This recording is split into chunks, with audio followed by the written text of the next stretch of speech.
नमो ओरियंताणं नमो सिद्धाणं नमो आयर्याणं नमो वज्जायाणं नमो लोये सव्वसाहुणं ऐसो पंच नमुक्कारो सव्वपावपणासनो मंगलाणं च सव्वेसिं परमं हवै मंगलम। યોગની દ્રષ્ટિઓની વાત આપણે શરૂ કરી હતી। પહેલી દ્રષ્ટિની અંદર પ્રવેશતા આત્મામાં અમુક પ્રકારની સંવેગની મધુરતા આવે છે, તત્વનો અદ્વેષ, હીન ગુણનો અદ્વેષ, એ ગુણની પ્રાપ્તિ થાય છે। યમની રુચિ એટલે કે મહાવ્રતની રુચિ એ પેલી દ્રષ્ટિની અંદર જન્મે છે। સાથે સાથે ખેદ નામનો એક દોષ છે એ જાય છે।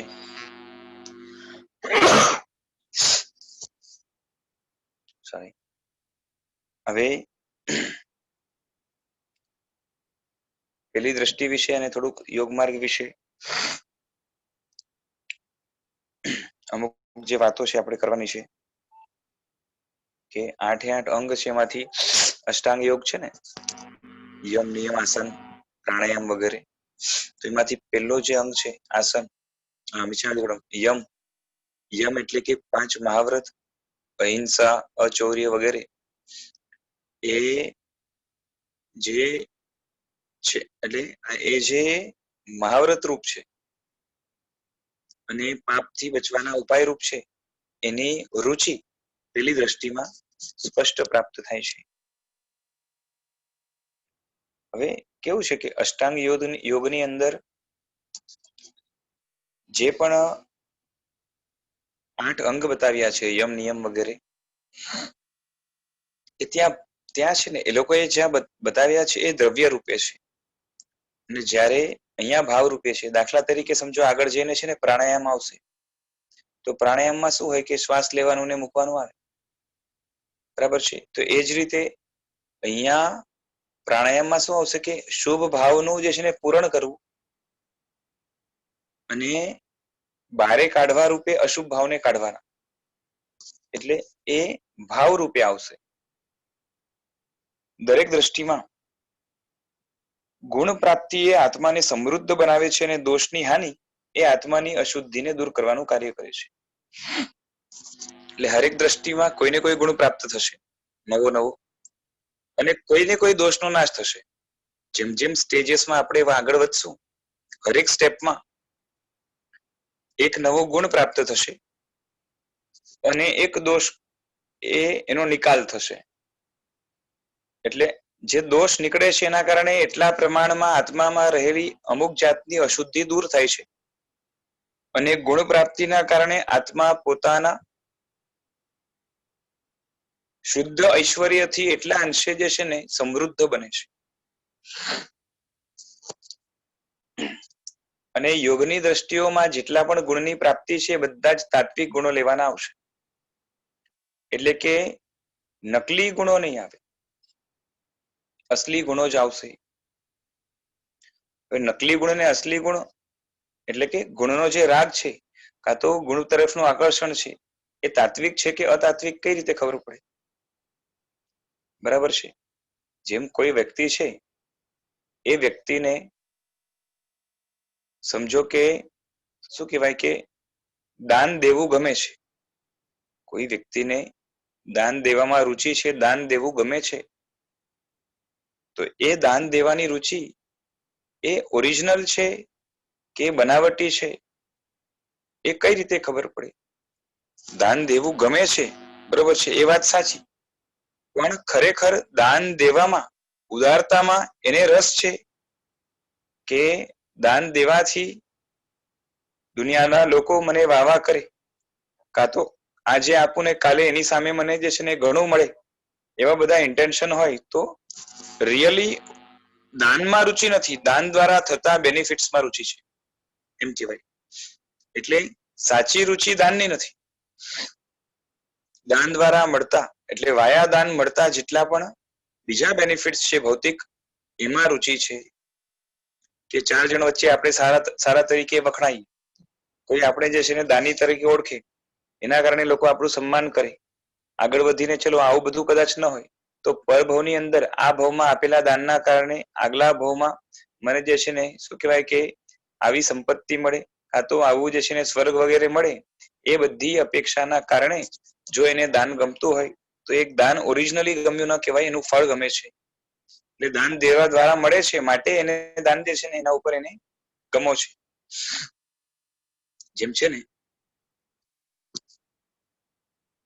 પૈસા છે ને, પૈસાની નોટ, આપણે પૈસાની નોટ ગમે ને, બરોબર છે, પણ ખરેખર એ ગમો નોટ નો નથી, એની વેલ્યુ નો છે. જેમ છે ને આપણે પેલા પણ વાત થયેલી કે પૈસાની નોટમાં છે ને પરચેસિંગ પાવર છે. હવે એ પરચેસિંગ પાવર હોવાના કારણે આપણે નોટ ગમે છે, ઓરિજિનલી નોટ ઉપર રાગ નથી.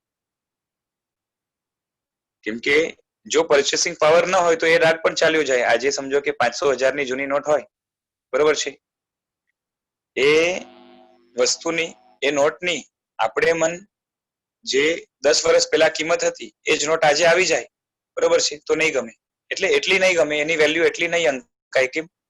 કારણ કે રાગ નોટનો નહોતો, નોટમાં પરચેસિંગ પાવર જે અંકિત કરાયું હતું, એટલે કે એના દ્વારા મેળવી શકાતી વસ્તુ, બરોબર છે, 1000 ની નોટમાં જે પરચેસિંગ પાવર હતું 500 ની નોટ કરતા ડબલ હતું, બરાબર છે ને. આજે 2000 ની નોટ છે એમાં જે છે ને 1000 કરતા ડબલ હોય, પણ જે જૂની નોટ છે જે બંધ થઈ ગઈ તો નોટનો રાગ ન કહેવાય. ત્યારે આપણે એમ કહીએ કે જે છે ને નોટ ગમે છે, પણ એકચ્યુઅલી ઓરિજિનલી નોટ નથી ગમતી, નોટમાં રહેલું પરચેસિંગ પાવર કે આનાથી આ મળે છે માટે ગમે છે.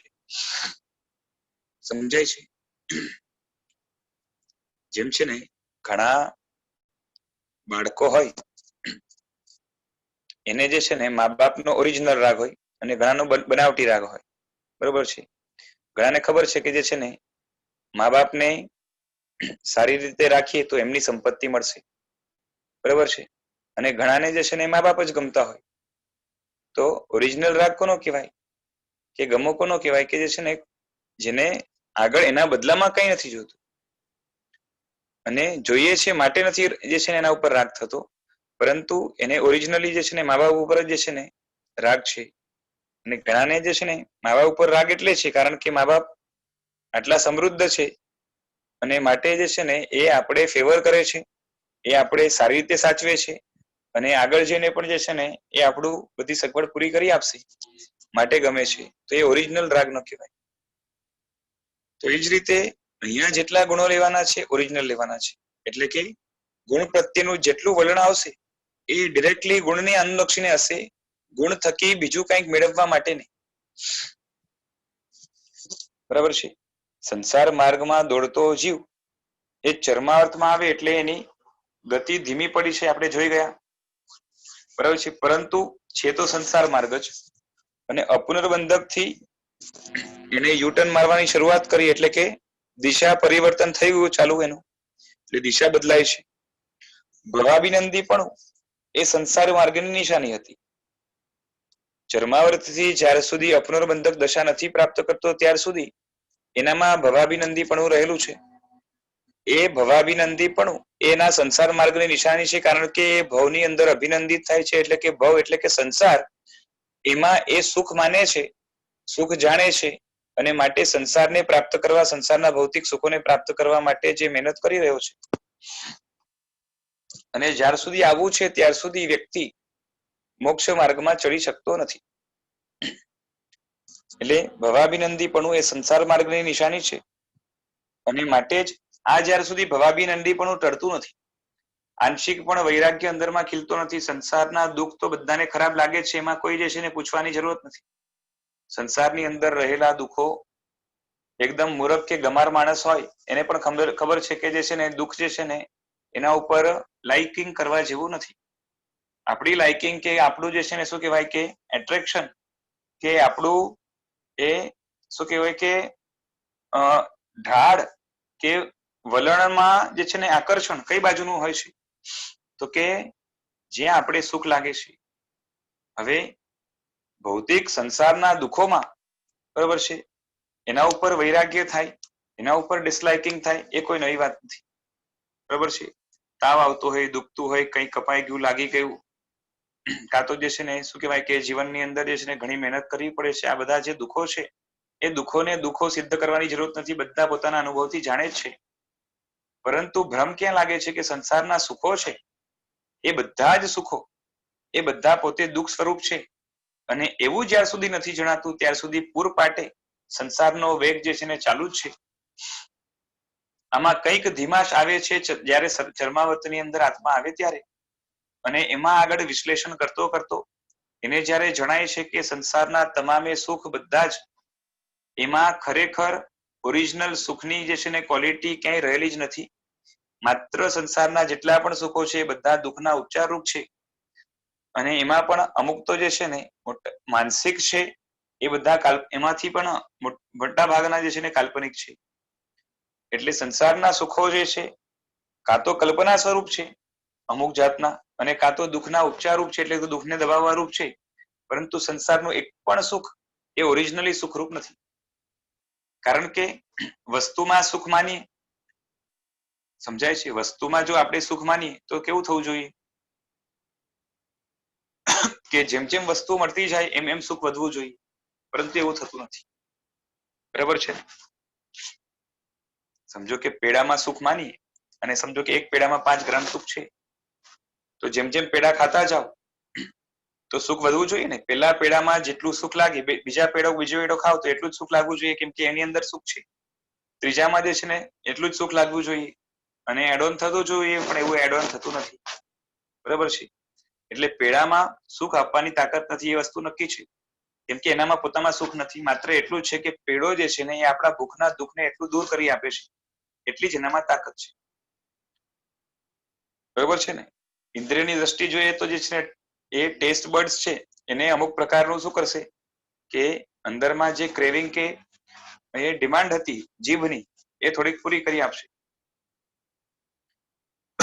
અને શરીરને પણ એટલું જે છે ને ખોરાક આપશે. અને જેમ જેમ ખવાતું જશે, ભૂખ જેમ જેમ ઓછી થતી જશે, એમ શરીરની પણ જે છે ને પેડાની ડિમાન્ડ ઓછી થતી જશે.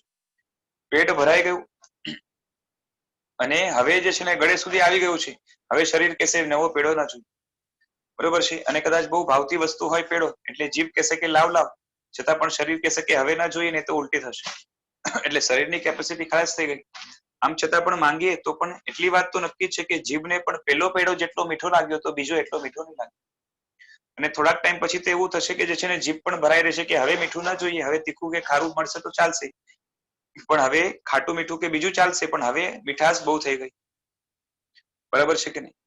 એટલે કે જીભની પણ બેરિંગ કેપેસિટી જ્યારે ખતમ થઈ જાય છે પેલા ટેસ્ટની, પેલા તો જે છે ને ઘટે છે, ઘટતી ઘટતી જે છે ને એની હવે ટેસ્ટને ઝીલવાની કેપેસિટી ખલાસ થઈ જાય છે. મીઠાશ તરીકે જાણશે ખરો, પણ હવે મીઠાશની ડિમાન્ડ એની પૂરી થઈ ગઈ.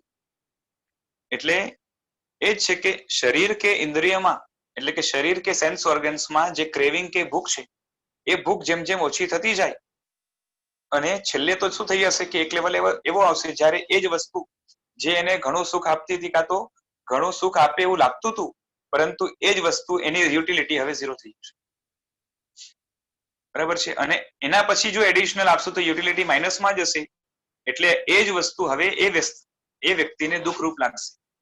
જો વસ્તુમાં જ સુખ હોય તો એકાંતેમાં સુખ જ રહેવું જોઈએ. બોલો, કપડા છે, બરાબર છે, કપડા આપણે હંમેશા સુખ જ આપે કે એ જ કપડા દુઃખ આપી શકે? સમજાય છે. સારા કપડા લઈ આવ્યા, મોંઘામાં મોંઘા અને ઘણું કમ્ફર્ટ મળે એવા પ્રકારના કપડા લઈ આવ્યા, એ કપડા બધી જ કન્ડિશનમાં પહેરીએ તો સુખ જ મળે કે એનાથી જ દુઃખ મળી શકે? એકના એક કપડા છે, સમજો ઠંડીની સિઝન છે ને મસ્ત જે છે ને વુલન ક્લોથ લઈ આવ્યા, અને પાછી એટલું જે છે ને એ જે વૂલ છે એની ક્વોલિટી એટલી મસ્ત છે કે સ્પર્શ કરતા ઘણું ગમે, ગરમી પણ બહુ સારામાં સારી આપે, અને પાછી એટલું બધું સોફ્ટ કે મુલાયમ છે, પાછી શરીર ઉપર બહુ ભારી ન પડે એવા પ્રકારનું છે, અને જે છે ને ઠંડીથી ઘણું સારી રીતે બચાવી શકે એવું છે. એ વુલન ક્લોથ્સ છે, સારામાં સારી ક્વોલિટીના છે, ઘણા પૈસા આપીને લીધા છે, અને આમ પાછો કલર પણ એના જે છે ને ઘણા સારા દેખાવા એવા બ્રાઇટ વગેરે છે. આ જે વુલન ક્લોથ છે એ ઠંડીની અંદર જે આપણે લાગે છે કે સુખ આપે છે, બોલો, એક પેલી વાત તો એ છે કે વુલન ક્લોથ સુખ નથી આપતા, ઠંડીના દુઃખને દૂર કરવા માટે મદદરૂપ બને છે. પેલા નંબરે એને આપણે સુખ માનીએ છીએ અને ચલો એકવાર આપણે એને સુખ માની પણ લઈએ, બરોબર છે, તો પણ જો વુલન ક્લોથ્સમાં સુખ આપવાની તાકાત હોય તો હંમેશા એ સુખ આપવું જોઈએ. એ જ વુલન ક્લોથ્સ ગરમીમાં પહેરો શું થાય? ઘણી ગરમી છે ત્યારે એ પહેરો શું થાય? બરોબર છે. અને વરસાદમાં પણ એ પહેરીને જાવ ને ભીના થાય, બરોબર છે, અને એના કારણે જે છે ને શરદી વગેરે ચડી જાય. એ ન પહેર્યા હોત ને તો પાણી સરી ગયું હોત, પણ એને પાણી પકડીને રાખ્યું માટે વધારે બીમારી થવાની ચાન્સીસ વધી ગયા, શરદી વગેરે ચડી ગઈ. એટલે એને એ જ વસ્તુ આપણે દુઃખ આપનાર બને છે. એટલે વસ્તુમાં, સંસારની કોઈ પણ વસ્તુમાં હંમેશા સુખ આપવાની તાકાત નથી. એનામાં તાકાત હોય તો માત્ર એટલું છે કે દુઃખને અમુક ટકા જે છે ને અમુક પ્રમાણમાં દૂર કરી શકે, અને એ પણ હંમેશા દૂર કરે એવો નિયમ નથી. એટલે નક્કી તો એટલું તો થઈ જ ગયું કે વસ્તુમાં સુખ નથી, વસ્તુમાં માત્ર દુઃખ દૂર કરવાની તાકાત છે. બરોબર છે. જે ભૂખ છે, ભૂખ નામનું દુઃખ છે, એને જે છે દૂર કરવાની તાકાત ભોજનમાં છે. બરાબર છે. નવું સુખ પેદા કરવાની તાકાત નથી. એટલે it will go from minus to 0 અને પછી જે છે ને પાછું માઇનસમાં જ જશે, પ્લસમાં જતું નથી. સંસારનું કોઈ પણ સુખ જે છે ને એ જે ઇન્દ્રિય કે શરીરથી મળે છે એમાંનું કોઈ પણ જે છે ને પ્લસમાં જતું નથી, માઇનસ થી 0 ની સફર છે. અને માટે આ બધા સુખો, સંસારના તમામ સુખો, એના ઉપર એને વૈરાગ્ય થઈ જાય કે આ બધા, જો એક વાત છે કે શરીર છે તો ભૂખ છે ને, અને એ ભૂખ એટલે ખોરાકની ડિમાન્ડ કોને રહેશે? પીવાની ડિમાન્ડ કોને રહેશે? ખાવા પીવાની કે આરામ કરવાની ડિમાન્ડ કોને રહેશે? તો કે શરીરને. કારણ કે શરીરનું જે છે ને એવો પ્રોપર્ટી છે, શરીરનો એવો સ્વભાવ જ છે કે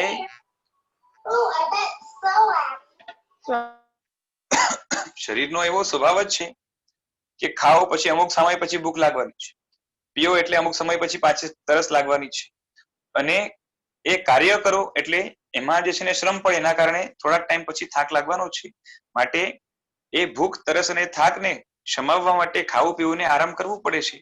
એટલે આ કેમ થાય છે?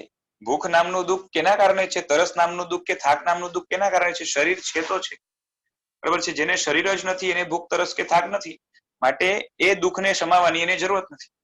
બરાબર છે. માટે એકલો આત્મા હોય, ઉપર શરીર ન હોય.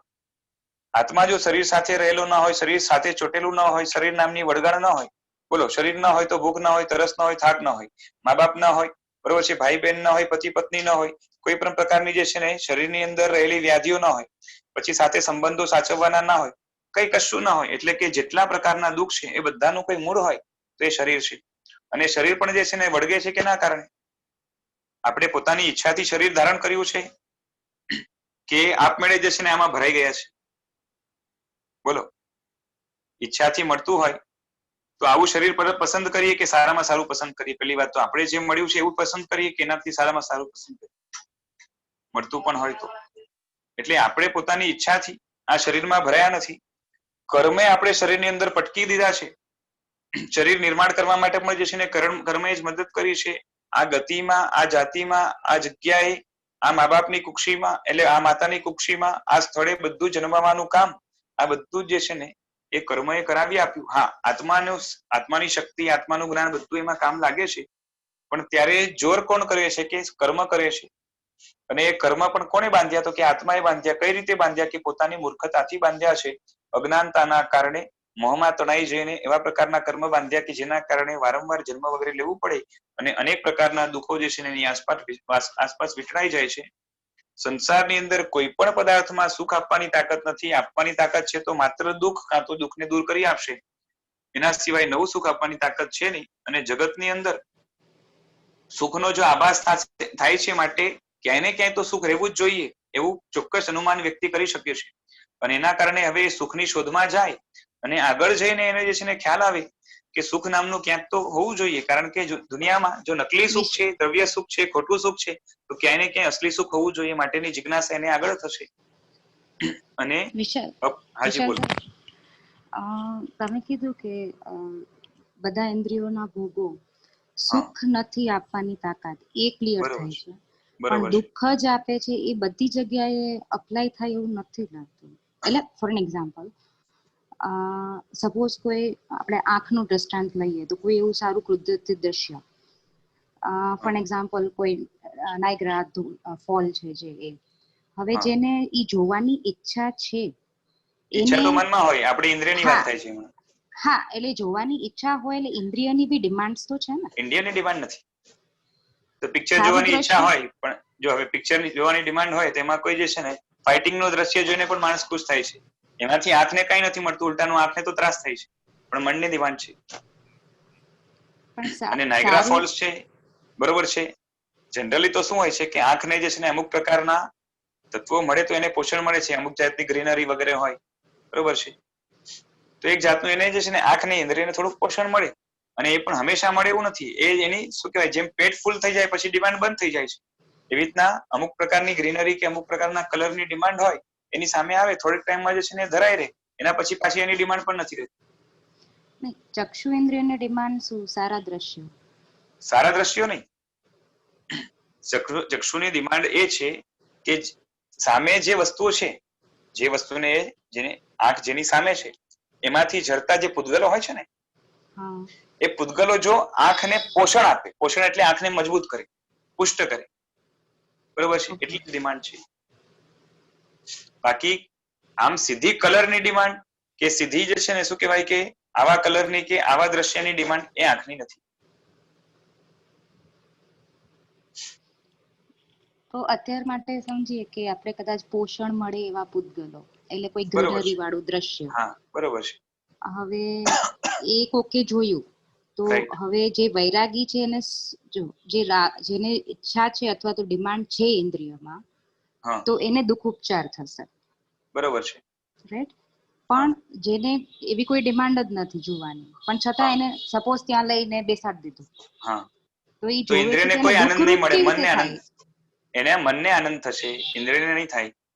હા, એટલે એ જ કહું છું. તો એ દુઃખરૂપ, દુઃખ જે કીધું કે દુઃખ આપવાની છે, સુખ નથી આપતું, ક્લિયર જ છે. દુઃખ ઉપચાર છે એ બી ક્લિયર છે, પણ દુઃખ કેવી રીતે આપે છે? નહીં, મેં કીધું ને, જો દુઃખનો ઉપચાર છે ને, દુઃખના ઉપચારને તમે સુખ કહો તો અલગ વસ્તુ છે, બરોબર છે.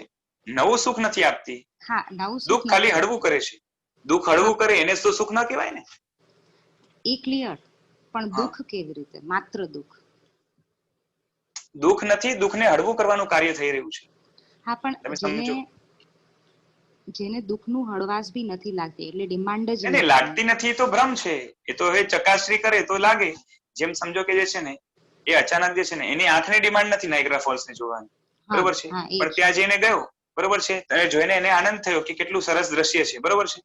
એટલે મનની અંદર જે છે ને અલગ અલગ દ્રશ્યો જોવાની અંદરમાં ઈચ્છા પડી હતી, વ્યક્ત ઈચ્છા નહોતી, સુષુપ્ત હતી. અને વ્યક્ત હોય કે સુષુપ્ત, ઈચ્છા તો દુઃખ જ છે ને, ઈચ્છાને તો સુખ થોડી કહી શકાય.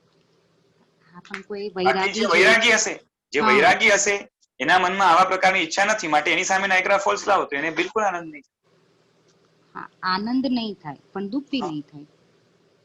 હા, દુઃખ તો કેવું છે, જો કેવળ જ્ઞાની છે, આખા જગતને જુએ છે, બરોબર છે, તો એનાથી કઈ દુઃખ નથી થતું. આ તો એ જ કહું છું ને કે એ જ નાયગ્રા ફોલ્સ ને જોઈને એકને જે છે ને આનંદ થયો અને એકને આનંદ નહીં થયો, બરોબર છે. તો એનો મતલબ શું થયો કે આને આનંદ થયો એનું કારણ શું કહેશો તમે? આને નહીં થયો, બરોબર છે, કેમ કે એને જે છે ને કઈ મળી નથી રહ્યું એવું કઈ ખાસ, બરોબર છે. સુખ, જો નાયગ્રા ફોલ્સ, હા, તો ડિમાન્ડ એ સુખ છે કે દુઃખ? એ તો દુઃખ જ છે ને, બસ એટલે જ આપણે દુઃખ ઉપચાર કીધું.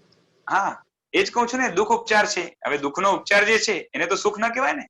હા, એટલે એ જ કહું છું, દુઃખ ઉપચાર અલગ અને દુઃખ અલગ. હા, પણ દુઃખનો ઉપચાર દુઃખ વગર તો ના હોય ને. એક વાત સમજો, દુઃખોપચાર છે એને સુખ કેશો કે દુઃખ? દુઃખનો ઉપચાર એની માટે સુખ થશે, પણ ખરેખર સુખ નથી. તાત્વિક રીતે સુખ નથી. બસ એ જ છે કે દુઃખનો ઉપચાર છે તો એ છે ને એને જે છે ને સુખ ના કહેવાય. વ્યવહારમાં આપણે ભલે સુખ કહીએ. હા, સુખ નથી, એ ક્લિયર છે. હા, એ જ કહું છું કે સંસારના જે છે ને એમાં કાં તો સુખ છે, કાં તો દુઃખ જે છે ને, કાં તો દુઃખ છે, કાં તો દુઃખોપચાર છે. સુખ નથી એમ કહું છું. હા, ઈ ક્લિયર છે, સુખ તો નથી જ. હા, પણ બસ એ થયું ને, તમે કીધું ને દુઃખ છે, એ જ કહું છું, સંસાર જે છે ને આખો કાં તો દુઃખ અને કાં તો દુઃખોપચાર, આ જ બે વસ્તુ છે, સુખ નથી. ભૌતિક જેટલા સુખો છે એ બધા દુઃખોપચાર રૂપ છે, કાં તો કલ્પના રૂપ છે. અને જે છે ને એના સિવાય શું છે તો કે દુઃખ જ છે. એટલે દુઃખ કાં તો દુઃખનો ઉપચાર, આ બે વસ્તુ રહેવાની. દુઃખ કઈ રીતે?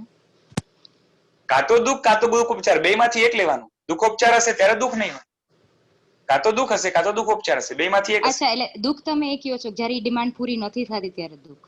હા, ત્યારે દુઃખ છે. અને જ્યારે ડિમાન્ડ પૂરી થઈ રહી છે બરોબર છે ત્યારે દુઃખોપચાર છે. પણ દુઃખોપચાર ને સુખ તો ના કહેવાય ને, એટલી વાત છે. હા, એ તો નથી જ, એ તો હા. ઓકે. હા, અને બાકી એવું છે કે સંસારની કોઈ અવસ્થામાં કોઈ પણ સુખ દુઃખ ના હોય એવું પાછે ના હોય. એકાદ દુઃખોપચાર ચાલુ હોય, સમજો કે એન્ટરટેનમેન્ટ નું જે છે ને, બાકી બીજા ઘણા બધા દુઃખો સાથે ઉભા જ છે. એટલે તમે કમ્પેર કરવા જશો તો દુઃખોપચારનું જે સુખ છે, જેને આપણે સુખ કહીએ અપેક્ષાએ વ્યવહારથી, તો દુઃખોપચાર નું સુખ છે એ આટલું હશે અને એની સામે દુઃખ જે છે ને એ ઢગલો હશે. એટલે આમ જોવા જાય તો તમે એને પ્લસ માઇનસ કરો, કાં તો શું કહેવાય કે શું કહેવાય એનો સમ કરો જે પણ, તો એ ઓવરઓલ તો જે છે ને દુઃખ જ રહેવાનું છે. હા, દુઃખ વધી જશે. જી બોલો, કોઈ પૂછતું હતું કઈ? વૈરાગી વ્યક્તિનું લેવલ પણ એવું કહી શકાય કે એને પરિણતિમાં પણ સુખ ન લાગે? વૈરાગી વ્યક્તિના અલગ અલગ સ્ટેજીસ હોય છે. જેમ અપુનર્બંધકી વૈરાગી છે, પહેલી દ્રષ્ટિ વાળો વૈરાગી છે, પાંચમી દ્રષ્ટિ વાળો વૈરાગી છે. એટલે આગળ આગળ વૈરાગી વધ્યા કરશે. એટલે બધાના જે છે ને એમાં ફરક પડશે. કોઈને જે છે ને જોઈને રાગ થશે, પણ આ રાગ જે છે ને કરવા જેવું નથી અને આમાં કઈ સાર નથી, એ જાણકારી રૂપે છે. માટે જેને સાવ જ વૈરાગ્ય નથી એના કરતા રસ ઓછું પડશે. Right, okay. કેમ કે પેલા વૈરાગ્ય માન્યતાની દ્રષ્ટિએ આવશે અને આગળ જઈને જે છે ને રાગ જ ઓગળવા માંડશે અને માત્ર થોડી થોડી રતિ થશે. એમ કરતા કરતા આગળ વધે.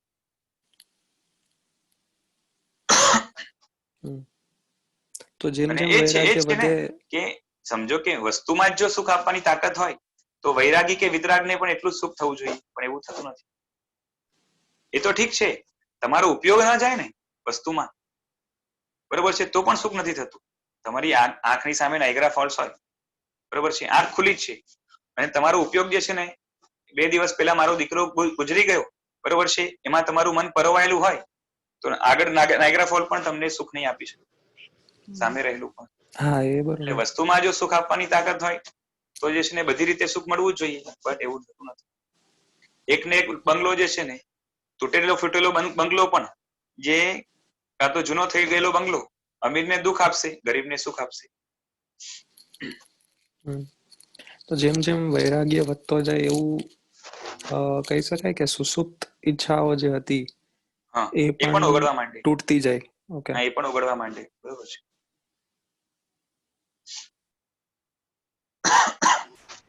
ગુરુજી, હાજી બોલો. તમે આમ કીધું ને કે નાયગ્રા ફોલ્સ ઈ જોવું તો આપણા આંખની ઇન્દ્રિયના વિષય નથી, મનની ઈચ્છા છે. તો ઇન્દ્રિયના વિષયમાં શું આવે? ઈ તો આપણી ઈચ્છા છે, તો આપણને જોવાનું, સારું જોવાનું એવી રીતે મન થાય છે.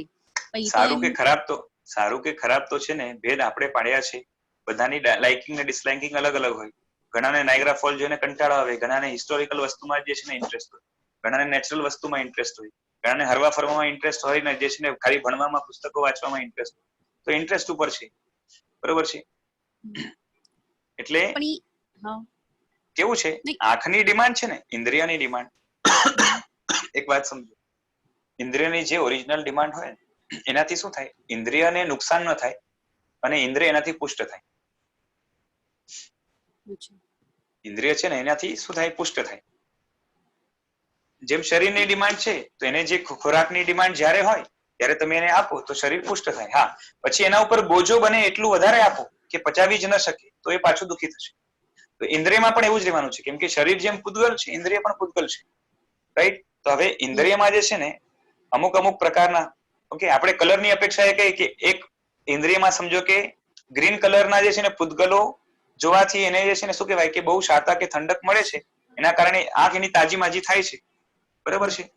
કે જેના કારણે એની જે છે ને શું કહેવાય કે એની ચમક, એની રોશની, કાં તો એની જે છે ને જોવાની કેપેસિટી એ સતેજ થાય છે, બરોબર છે. એ થોડીક વાર જોશે, પછી એનું ફૂલફિલ થઈ ગયું, એને જે પૂતગલો મળી ગયા, હવે એમાં જે છે ને કોઈ ઓલી ક્રેવિંગ નથી રહી, બરોબર છે.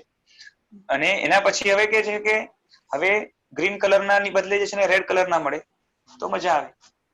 તો એમ કરીને એટલે ઇન્દ્રિયની ડિમાન્ડ છે ને એક ને એક નથી રહેવાની, એમાં પણ ફેરફાર તો થશે. જેમ આપણે કીધું ને કે મીઠી વસ્તુ ખાઈએ એટલે પછી જે છે ને જીભ ભરાઈ જાય, બહુ થઈ ગયું, બરોબર છે. હવે જે છે ને મીઠાશની ડિમાન્ડ નહીં રહે થોડાક ટાઈમ સુધી, ફોર ટાઈમ બી. હવે તીખી વસ્તુ આપો, થોડીક તીખી વસ્તુ ખાશે, થોડેક ટાઈમ પછી પાછી કદાચ મીઠી પણ માંગે, બરોબર છે. આ ચાલ્યા કરે, કેમ કે જે વસ્તુથી એ ભરાઈ ગયો, હવે એમાં જે છે ને એનો ખાડો નથી રહ્યો, એ પુરાઈ ગયો છે. હવે એડિશનલ આપો એ બહાર જ ઢોરાશે, એના માટે એક જાતનો બોજ જ છે. એટલે પછી બીજું માંગશે, પછી ત્રીજું માંગશે, પછી ફરીથી જે છે ને ત્યાર સુધી જે છે ને ઓલા ઓછા થઈ ગયા હશે. મીઠાશના પૂતગલો છે ને ખાટું તીખું બીજું ખાધું તો એમાં પાછા જે જૂના પૂતગલો હતા ને મીઠાશના જે ભરાયા હતા એ ઓછા થઈ ગયા, એટલે ફરીથી મીઠાશની ડિમાન્ડ આવશે. એટલે આ રીતે ચાલ્યા કરે. ના એટલે ઈ જ ઇન્દ્રિયના વિષય એટલે આ આંખને જોવાનું, એટલે આ બધું જોવાનું ઈ એના વિષય જ થયા ને. હવે નાઇગ્રા ફોલ્સ જોવાની ઈચ્છા થઈ તો ઇન્દ્રિયની બી જ એટલે મારે ખાલી એટલું જ કેવું છે, ઇન્દ્રિયનો વિષય હોઈ શકે ન હોય એવું નહીં, પણ હોય જ એવું નથી. ઓકે બરોબર છે. કે ઘણીવાર શું હોય કે જે છે ને નાઇગ્રા ફોલ્સ થી આંખ તંદુરસ્ત થતી હોય, મજાની થતી હોય. ઘણા તો કેવું છે, ઘણા છે ને આંખની ડ્રાયનેસ ની પ્રોબ્લેમ, બરોબર છે. તો અમુક ભેજવાળું વાતાવરણ વગેરે જોઈએ તો એની આંખને જે છે ને પુષ્ટિ મળે. ઘણા છે ને ખબર છે આંખ સુકાઈ જતી હોય એટલે સ્પેશિયલી ડોક્ટર જે છે ને એના એવા ટીપા આપે, રિફ્રેશ ટીયર્સ વગેરે. હા, જેના કારણે એની આંખ છે ને મોઇશ્ચરાઇઝ રહે અને એને જે છે ને એ બરોબર કામ કરતી રહે. એટલે બધાને જે છે ને એવું થશે નહીં, પણ જે છે ને જેની આંખની ડિમાન્ડ હશે એનાથી નાઇગ્રા ફોલ્સ થી જે છે ને એને આંખને સુખ મળશે. પણ એમાં પાછું એ તો ખરું કે થોડાક ટાઈમ પછી એને નહીં મળે. થોડાક ટાઈમ પછી એની ડિમાન્ડ ફૂલફિલ થઈ ગઈ, એના પછી એની આંખ તો કંટાળશે, એના પછી એને બીજું કંઈક જોઈએ છે. બધામાં એવું છે કે મ્યુઝિક પણ છે, ઓકે, તો you will enjoy music, okay. અને એના પછી જો મ્યુઝિકમાં છે ને મન ને કાન સાથે ભળી જાય છે, એટલે આપણે બહુ ખબર નથી પડતી હોતી. કેમ કે કેવું છે કે મનને જે છે ને અમુક પ્રકારનું જે છે ને સોંગ, પછી ઓલું શું કહેવાય કે એલું પોપ મ્યુઝિક ને આ ને પેલું ને, જયારે અમુક ટાઈપના જે છે મ્યુઝિક કેવું છે કે અંદરથી છે ને એડવેન્ચર પેદા કરે, બરોબર છે, મનમાં. એટલે આપણે લાગે કે ગમે છે, કાન માટે ગમતું નથી. એટલે અમુક પ્રકારના મ્યુઝિક જે હોય છે ને એ કાન માટે આમ ડિસ્ટ્રક્ટિવ હોય, પણ મનને ગમતા હોય એટલે મારે માટે વારંવાર સાંભળશે.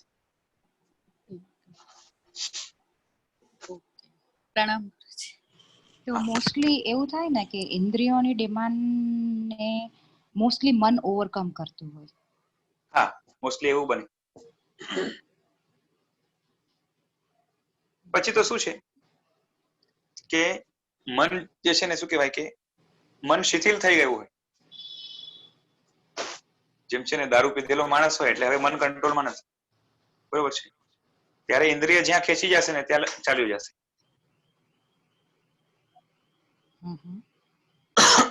એટલે કોમ્પિટિશન ચાલતું હોય મનનું, ઇન્દ્રિયનું, શરીરનું. તો આ બહુ સૂક્ષ્મ ભેદરેખા થઈ છે ને, કારણ કે આપણે જનરલી ઇન્દ્રિયોની વાતો કરતા હતા. એ તો હોય છે. સમજો એવું છે કે ઘણા પૈસા કમાવા છે, ઘણું મોટું નામ કરવું છે, સોસાયટીમાં આ થવું જોઈએ, પેલું થવું જોઈએ, આપણું વટ પડવો જોઈએ. આ બધી ડિમાન્ડ કોની છે? ઇન્દ્રિય, શરીર કે મન? મનની છે, રાઈટ. એટલે જે છે ને પૈસા કમાવામાં એટલો ગાંડો થઈ જાય છે ને ખાવા પીવાનું ભૂલી જાય, મોજ શોખ ભૂલી જાય, ઘર પરિવાર ભૂલી જાય. ઘરના ફોન આવે ને, બરોબર છે, તો ફોન કટ કરી નાખશે.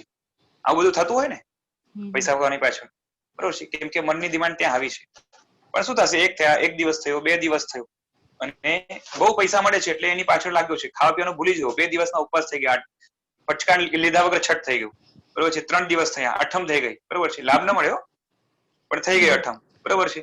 પછી ભૂખ એટલી બધી લાગી છે કે હવે જે છે ને ઉભું રહેવાય એમ નથી, બરોબર છે. તો ત્યારે જે છે ને જબરદસ્તી એને મનને જે છે ને એ શરીરની ડિમાન્ડ ફૂલફિલ કરવા માટે ભલે 5 મિનિટ એને ખાવું પડશે, કે નાવ ઇટ ઇઝ અનબેરેબલ.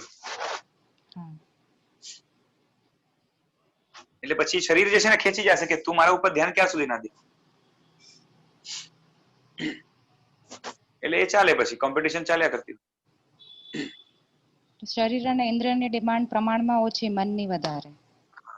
એ તો છે, મનની તો શરીરની ઇન્દ્રિયની ડિમાન્ડ છે ને લિમિટમાં જ હોય છે, બરોબર છે. કેટલો પણ માણસ મોટો હોય ને, પૈસે ટકે કે જે છે ને સમૃદ્ધિથી, બરોબર છે. સમજો કે નાનો માણસ છે એ સમજો કે ખાવામાં 2 ચમચી નિમક નાખે, મોટો માણસ છે તો 1 ચમચો ભરી નાખે? નહીં નાખે, બરોબર છે. એ નાનો માણસ છે, બરોબર છે, એ સમજો કે 10 રોટલી ખાય તો મોટો માણસ 100 રોટલી ખાય? ન ખાય. ઉલટાનું હમણાં તો હાલત એવી છે કે જે છે ને મોટા માણસોને ભૂખ લાગતી નથી, એના માટે ગોળી લેવી પડતી હોય છે. અને નાનો માણસ મહેનતુ એટલો હોય કે જે છે ને એને 10 રોટલી તો આમ ફટાફટ પચાવી જાય. એટલે શરીરની ઇન્દ્રિયની ડિમાન્ડ ને જે છે ને આમ સીધું આના સાથે કઈ લેવા દેવા નથી. અને એની લિમિટ આવી જાય છે કે ખાધું આટલું ભરાઈ ગયું, હમણાં ફોર ટાઈમ બીન શાંત તો થઈ જાય છે. વગર કંટ્રોલમાં લાવે પણ, વગર એટલે એને આપણે જે છે ને શું કહેવાય કે એની સામે લડવું નથી પડતું. આપ્યું બસ આટલું ધરાઈ રહ્યું. મનમાં એવું નથી, માંગ્યા જ કરશે. મળતું હોય ને તો બધું જ જોઈએ છે. તો 5 ઇન્દ્રિયોમાંથી સૌથી વધારે પાવરફુલ અથવા વધારે મોસ્ટ ડિમાન્ડિંગ ઇન્દ્રિય રસેન્દ્રિય કહી શકાય? સૌથી ડિમાન્ડિંગ ઇન્દ્રિય 5 ઇન્દ્રિયમાં રસનેન્દ્રિય નથી, સ્પર્શનેન્દ્રિય છે. અને એનું કારણ છે કે કોઈ પણ આપણો ભવ એવો નતો જેમાં સ્પર્શનેન્દ્રિય નહોતી. એટલે સૌથી વધારે સંસ્કાર જ આપણે એના પડ્યા છે. અને પાછે સ્પર્શમાં વેરાયટી ને વિષયો પણ એટલા રહેશે. રસનેન્દ્રિયમાં કેટલા સ્વાદ છે? એ 5-6 જે સ્વાદ આવે અને પછી એની સબ ટાઈપ્સ આવે, બરોબર છે. જોવામાં જે છે ને સારું ને ખરાબ કલર્સ છે, એ લઈ દઈને જે છે 5-6 કલર્સ અને એના કોમ્બિનેશન જે થાય. કાનમાં તો જે છે ને સુસ્વર ને દુસ્વર, અને આ જે છે ને સુગંધ ને દુર્ગંધ, બરોબર છે. જ્યારે આમાં તો કેટલા દ્વંદ્વો છે, બરોબર છે. અને એમાં પણ કઈ જે છે ને સીધું કોઈ આમ ફિક્સ પણ ના હોય, બરોબર છે. ચામડી છે એને જે છે ને સોફ્ટ ગમે કે હાર્ડ ગમે? બરોબર છે. એમાં કોઈ કાયદો કાનૂન છે કે? બોલો, તમારી જમીન છે, ઘરની જમીન, ગાદલો સોફ્ટ જોઈએ પણ જમીન એ સોફ્ટ હોય તો? આ તમારું આખું ઘર છે સોફ્ટ હોય તો જેના ઉપર ચાલવાનું છે તો ન ચાલે, બરોબર છે. અચ્છા, અને જે છે ને ચીકણું ગમે કે જે છે ને શું કહેવાય કે વૃક્ષ ગમે? તો કે અમુક વસ્તુ ચીકણી હોય તો સારું, બરોબર છે. પણ તમે ચપલા પહેર્યા હોય ને એ ચીકણા હોય તો ચાલે? ચપ્પલ પહેર્યા હોય અને એ જે છે ને શું કહેવાય કે ઓલા ફિસલે ના ચાલે, બરોબર છે. પછી ગરમ ગમે કે ઠંડુ? એ ઠંડીમાં ગરમ ગમે, ગરમીમાં ઠંડુ ગમે, બરોબર છે. અને પાછી એમાં પછી તરતમતા જેટલી આવે એટલી. અને સૌથી વધારે ભોગવ્યું જેને છે. અને માટે સ્પર્શ સંબંધી જેટલા પણ ભોગો છે એ બધામાં જે છે ને આત્મા ઘણો અટવાઈ જાય છે. અને કેવું છે પાછું કે તમે જે છે ને 5 ઇન્દ્રિયના ભોગોમાંથી આ ઇન્દ્રિયનો ભોગ જે છે ને સતત ભોગવી રહ્યા છો. આંખ બંધ કરી દો એટલે કદાચ દેખાવાનું બંધ થાય, બરોબર છે. સૂંઘવામાં કદાચ ઉપયોગ પણ ના જાય. કાન છે કઈ આજુબાજુ સંભળાતું હોય ધ્યાન દઈએ, બરોબર છે. એટલે કાં તો એનો મંદવ છે, પણ જે છે ને સ્પર્શનેન્દ્રિય તો જે છે ને આજુબાજુમાં હવા રહેલી છે, ગાદલો રહેલો છે, પગ, એટલે આનો વિષય સતત ચાલુ છે. અને કોઈ પણ ભવ એવો નથી જેની અંદર સ્પર્શનેન્દ્રિયને ભોગવ્યું નથી. વિચાર કરો. હાજી બોલો. આહાર પણ દરેક ભાવમાં હોય છે. હા, આહાર પણ દરેક ભાવમાં હોય છે. રસનેન્દ્રિય ખ્યાલ નથી આવતો. એક મિનિટ.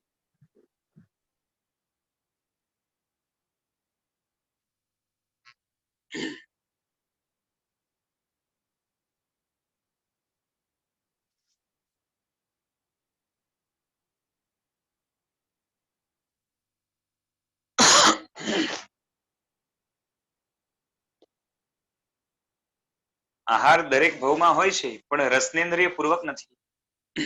રસનેન્દ્રિયનું કામ આહારનું છે જ નહીં. પહેલી વાત તો સમજો, આહાર કોનું છે? આહાર, પાણી અને જે છે ને આરામ એ શરીરનો વિષય છે. હમણાં ઇન્દ્રિયની વાત ચાલે છે, બરોબર છે. કેમ કે સમજો કે એક ઇન્દ્રિયમાં તમે છો તો તમે આહાર લો છો પણ આહારનો ટેસ્ટ તમને ન ખબર પડે, કારણ કે રસનેન્દ્રિય નથી. અને રસનેન્દ્રિય હોય તો જે છે ને બે ઇન્દ્રિય ગણાય. જ્યારે સ્પર્શનેન્દ્રિય તો દરેક ભાવમાં છે, બરોબર છે. હા, શરીરની દ્રષ્ટિએ કહો તો જે છે ને આહાર વગેરે હરેક ભાવમાં હોય છે, બરોબર છે. હમણાં ઇન્દ્રિયની વાત ચાલે છે, બરોબર છે. હા, એટલું છે કે રસનેન્દ્રિયને જીતવી ઘણી ટફ હોય છે, કઠણ હોય છે. અને પાછી બાકી બધી ઇન્દ્રિયોને પણ જે છે ને પુષ્ટિ આપનાર અને એમાં જે છે ને શું કહેવાય કે કંટ્રોલ કે ડિસકન્ટ્રોલ ને જે છે ને મેનેજ કરનાર આ રસનેન્દ્રિય છે. શાસ્ત્રમાં પણ કેવું છે કે રસનેન્દ્રિય જીતવું ઘણું કપરું છે. બાકી તમે આમ પણ વ્રતો વગેરેમાં પણ જુઓ તો બ્રહ્મચર્ય જે છે ને એ અત્યંત કઠિન વ્રત છે અને જીતવું બહુ આપણે કહેવાય ને કે એ વ્રત જગમાં દીવું, કારણ કે એ જે છે ને એનું કનેક્શન કેની સાથે છે તો કે એ સ્પર્શનેન્દ્રિય સાથે છે. બીજી ઇન્દ્રિયો સાથે પણ દેવાનું, પણ જ્યારે સીધું ભોગ ભોગવવાનું આવે ત્યારે સ્પર્શનેન્દ્રિયના કારણે જ છે, બરોબર છે. અચ્છા, હવે આંખ છે, આમ જોવા જાવ તો આંખ પણ એટલી જ જે છે ને ખતરનાક છે, જેને મન મળેલું છે એના માટે, કે દૂરથી જ છે ને જોઈને, જેનો સ્પર્શ કે સંપર્ક નથી થયો એવી વસ્તુને દૂરથી જ જોઈને એ વસ્તુ વિષયક રાગ દ્વેષ કરવા માટે જે છે ને આંખ તત્પર બનાવે છે, કે વસ્તુ જે છે ને એ ગરમ છે કે ઠંડી, કાં તો જે છે ને શું કહેવાય કેમ કે પેલા જોયું હોય એટલે વરાળ નીકળતી હોય એટલે ખબર પડી જાય કે ગરમ છે, કાં તો જે છે ને ન નીકળતી હોય અને બારે જે છે ને શું કહેવાય કે પાણીના ટીપા બાજેલા હોય એટલે સમજી જાય કે ઠંડી છે. પછી જે છે ને ત્યાં ગાદલો રહેલો છે એટલે હવે આંખથી જ ગાદલાને જોઈને ખબર પડી જાય કે નરમ છે, બરોબર છે. એટલે સ્પર્શનેન્દ્રિયની સ્મૃતિ એ આંખ દ્વારા થઈ છે. એટલે આમ આંખ પણ જે છે ને ખતરનાક છે, એટલે આંખ ઉપર પણ જે છે ને ઘણો કંટ્રોલ કરવા કહ્યું છે, કે આંખને જે છે ને ઘણો કાબુમાં રાખવું, બરોબર છે. અને સૌથી વધારે ઉપયોગી અને ઉપકારી કોઈ ઇન્દ્રિય હોય તો શ્રવણેન્દ્રિય છે, જેના દ્વારા જીનવાણી જે છે ને સાંભળવા મળે છે, બરાબર છે. શ્રુત જ્ઞાન કે શ્રુત એટલે સાંભળવું જ થાય, બરોબર છે. એટલે આમ ઉપયોગની દ્રષ્ટિએ, ઉપયોગ એટલે ઉપયોગિતાની દ્રષ્ટિએ કાં તો ઉપકારિતાની દ્રષ્ટિએ શ્રવણેન્દ્રિયનું ઘણું મહત્વ છે. એટલે બધાનો પોતપોતાનો રોલ છે. અને જો કેવું છે કે ઇન્દ્રિય મૂળ રૂપે જ્ઞાન કરવાનું સાધન છે. જ્ઞાન એટલે આ વસ્તુ કેવી છે એ જાણવાનું કામ છે. જ્યારે મોહની અંદર પડેલો આત્મા એ ઇન્દ્રિયને જ્ઞાનનું સાધન બનાવે છે, પણ સાથે સાથે ભોગનું સાધન પણ બનાવી લે છે. અને એના કારણે એમાં રાગ દ્વેષ ભળવાના કારણે એ વ્યક્તિ પછી પાપ બાંધે છે અને ભવની પરંપરાને વધારે છે. રાઈટ. મારે તો ટૂંકમાં એ જ કેવું હતું કે જ્યાં સુધી આવો આછો પણ ખ્યાલ નથી આવતો સંસારના સુખમાં જે છે ને એવી વિચારધારા કે બધે મેળવવા જાઉં છું આખી જીવ સૃષ્ટિ, બરોબર છે. નાનામાં જે છે ને માઇક્રો ઓર્ગેનિઝમ લો કે કીડી મકોડા લો કે હાથી વગેરે મોટા પ્રાણીઓ લો કે જે છે ને પાણીની અંદર રહેલી વેલ વગેરે માછલીઓ લો કે જે છે ને એ મનુષ્યો લો, જે આમ જોવા જઈએ તો સૌથી વધારે ઇન્ટેલિજન્ટ તરીકે ગણાય, આ બધા જ જીવો, પછી દેવલોકના દેવો લો કે નરકના નારકીઓ લો, બધા જ જીવો એ સુખ માટે જે છે ને તડપે છે, મરે છે કે જુરે છે, બરોબર છે. આમ તો નરકના જીવોને તો કેવું છે, સુખની તો જે છે ને સપનું પણ જે છે ને મુશ્કેલ છે કે દુઃખમાંથી છૂટું તો સારું, એટલું એમના માટે મુખ્ય છે. પણ આમ ઓવરઓલ જગતના બધા જીવોને જોઈએ છે સુખ અને સુખ માટે જ મહેનત કરે છે. આમ છતાં પણ જગતના જીવોને મોટે ભાગે જે છે ને દુઃખ હાથમાં આવે છે, ક્યારેક ક્યારેક સુખ આવે છે, બરોબર છે. આપણે કહીએ ને મધુબિંદુની આશામાં અહીં ભય માત્ર હું ભૂલી ગયો, એટલે આખા જીવનમાં આમ સુખની ક્ષણો હોય છે ઓછી, બરોબર છે. એ પણ પાછું સુખ કેવું, કાં તો કાલ્પનિક કાં તો દુઃખોપચાર, બરોબર છે. મહેનત કરીને બંગલો મેળવવાનો છે, સાચીમાં બંગલો મળી જાય તો જે છે ને ઓરિજિનલ મનનું સુખ કહેવાય. અને સપનામાં મળ્યો તો એટલા માટે એટલા ટાઈમ સપનામાં પણ સુખ તો લાગે જ ને કે મળી ગયું, બરોબર છે. એ કાલ્પનિક છે, બરોબર છે. આ રીતે કાલ્પનિક સુખ દુઃખ પણ જે છે ને મનની અંદર રહે છે. કોઈએ છે ને ફોન કરીને સમાચાર આપ્યા કે જે છે ને તમારી ફેક્ટરી જે છે ને એ બળીને ખાક થઈ ગઈ, તો દુઃખ થાય ને. પછી ત્યાં જઈને જો કઈ ન થયું હોય, એટલે એ દુઃખ કેના કારણે થયું હતું, ઓરિજિનલ નહોતું, કલ્પનાના કારણે થયું.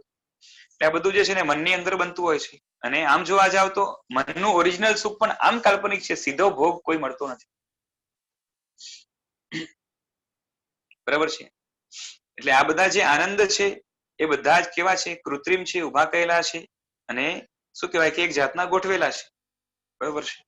મનની અંદર જે છે ને એક જાતની શું કહેવાય કે આપણે રમત રમી રહ્યા છે, એક જાતની એવું છે. એટલે જ્યાર સુધી આમાં એ છે ને શું કહેવાય કે સુખ આપવાની તાકાત નથી એવો નિર્ણય ન થાય ત્યાર સુધી એના ઉપર એકાંત જે સુખ બુદ્ધિ હતી એ ઉતરશે નહીં. અને આવું થોડુંક પણ ભાન થઈ જાય, બરોબર છે, સાચી રીતે આંતર સંવેદના પૂર્વક એ વ્યક્તિ અપુનર્બંધક દશામાં છે એ ચોક્કસ કહી શકાય. અને એ જ વૈરાગ્ય આગળ વધતો વધતો જે છે ને એ પેલી દ્રષ્ટિમાં પણ રહેશે, પછી એ જ વૈરાગ્ય બીજી દ્રષ્ટિમાં હજી મજબૂત થશે, એમ કરતા કરતા આગળ વધશે. વૈરાગ્યના સ્ટેજીસ પણ આપણે આગળ જોઈશું કે પેલી દ્રષ્ટિમાં કેવો હોય, બીજી દ્રષ્ટિમાં કેવો હોય વગેરે. એટલે એ જ છે કે સંસારના સુખોમાં જે એકાંત સુખની બુદ્ધિ છે કે આ જ સુખ છે, આના સિવાય કોઈ સુખ નથી અને આમાંથી જ આ રીતે જ સુખ મળશે, એવી જે દ્રઢતા કે સંસારના સુખ પ્રત્યે એક જાતનો સુખ બુદ્ધિનો કદાગ્રહ, બરોબર છે, એનું નામ છે ભવાભિનંદી પણ. એટલે કે ભવ એટલે સંસારમાં સુખની બુદ્ધિ, ને એ સંસાર માર્ગની નિશાની છે. જ્યાર સુધી ન જાય ત્યાર સુધી સંસાર માર્ગી કહેવાય. એટલે આમાં થોડોક પણ ઊણો ભાવ આવે, આમાં થોડુંક પણ જે છે ને શું કે કઈ ડાઉટ નો ભાવ આવે કે આમાં જે છે સાચું નથી, તો વૈરાગ્યનો છાંટો આવ્યો કહેવાય. અને ત્યારથી મોક્ષ માર્ગની સાચી શરૂઆત થાય. હવે આસ્તિકતા અને અનુકંપાથી ચરમાવતમાં પ્રવેશ થયો, પરંતુ સંસારનો જે છે ને ગાઢ રાગ કે એ રસ કે પક્ષપાત કે એકાંત સુખ બુદ્ધિ એ નીકળી નહોતી, માટે રસ ઘટ્યો નથી. અને એ ઘટે ત્યારે અપુનર્બંધક દશા આવી, બરાબર છે. અને નિર્જરાની દ્રષ્ટિએ જોઈએ તો એ મોક્ષ માર્ગની બારે રહેલા જેટલા જીવો છે એ બધાય અકામ નિજરા કરે છે, બરાબર છે. આમ કામ એટલે ઈચ્છા થાય, એટલે સકામ એટલે ઈચ્છા સહિત અને અકામ એટલે ઈચ્છા રહિત.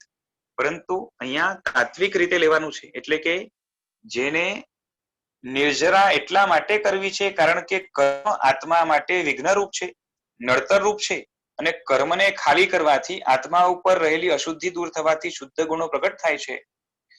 એવા અભિલાષથી, એટલે કે કર્મ પોતે બંધન રૂપ લાગે, કર્મના દ્વારા મળેલા જેટલા પણ વિપાક્ય ફળો છે એ પોતે દુઃખરૂપ લાગે, અને માટે મારે કર્મથી છૂટા થવું છે અને માટે હું તપ આદિ કરવા દ્વારા આત્માને શુદ્ધ કરું, એવા ભાવપૂર્વક જયારે નિર્જરા કરવામાં આવે ત્યારે સકામ નિર્જરા કહેવાય.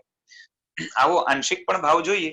આના સિવાય ચાઈને પણ તપ આદિ કરીને એના દ્વારા નિજરા થાય તો એને અકામ નિજરા કહેવાય છે, અકામ નિજરા કહેવાય છે, બરોબર છે. એટલે ઈચ્છા પણ કેવી જોઈએ? તાત્વિક ઈચ્છાને સાચી ઈચ્છા કહેવાય, બાકી ખોટી ઈચ્છાને જે છે ને ઈચ્છા ન કહેવાય, કૃત્રિમ છે, ઊભી કરેલી છે.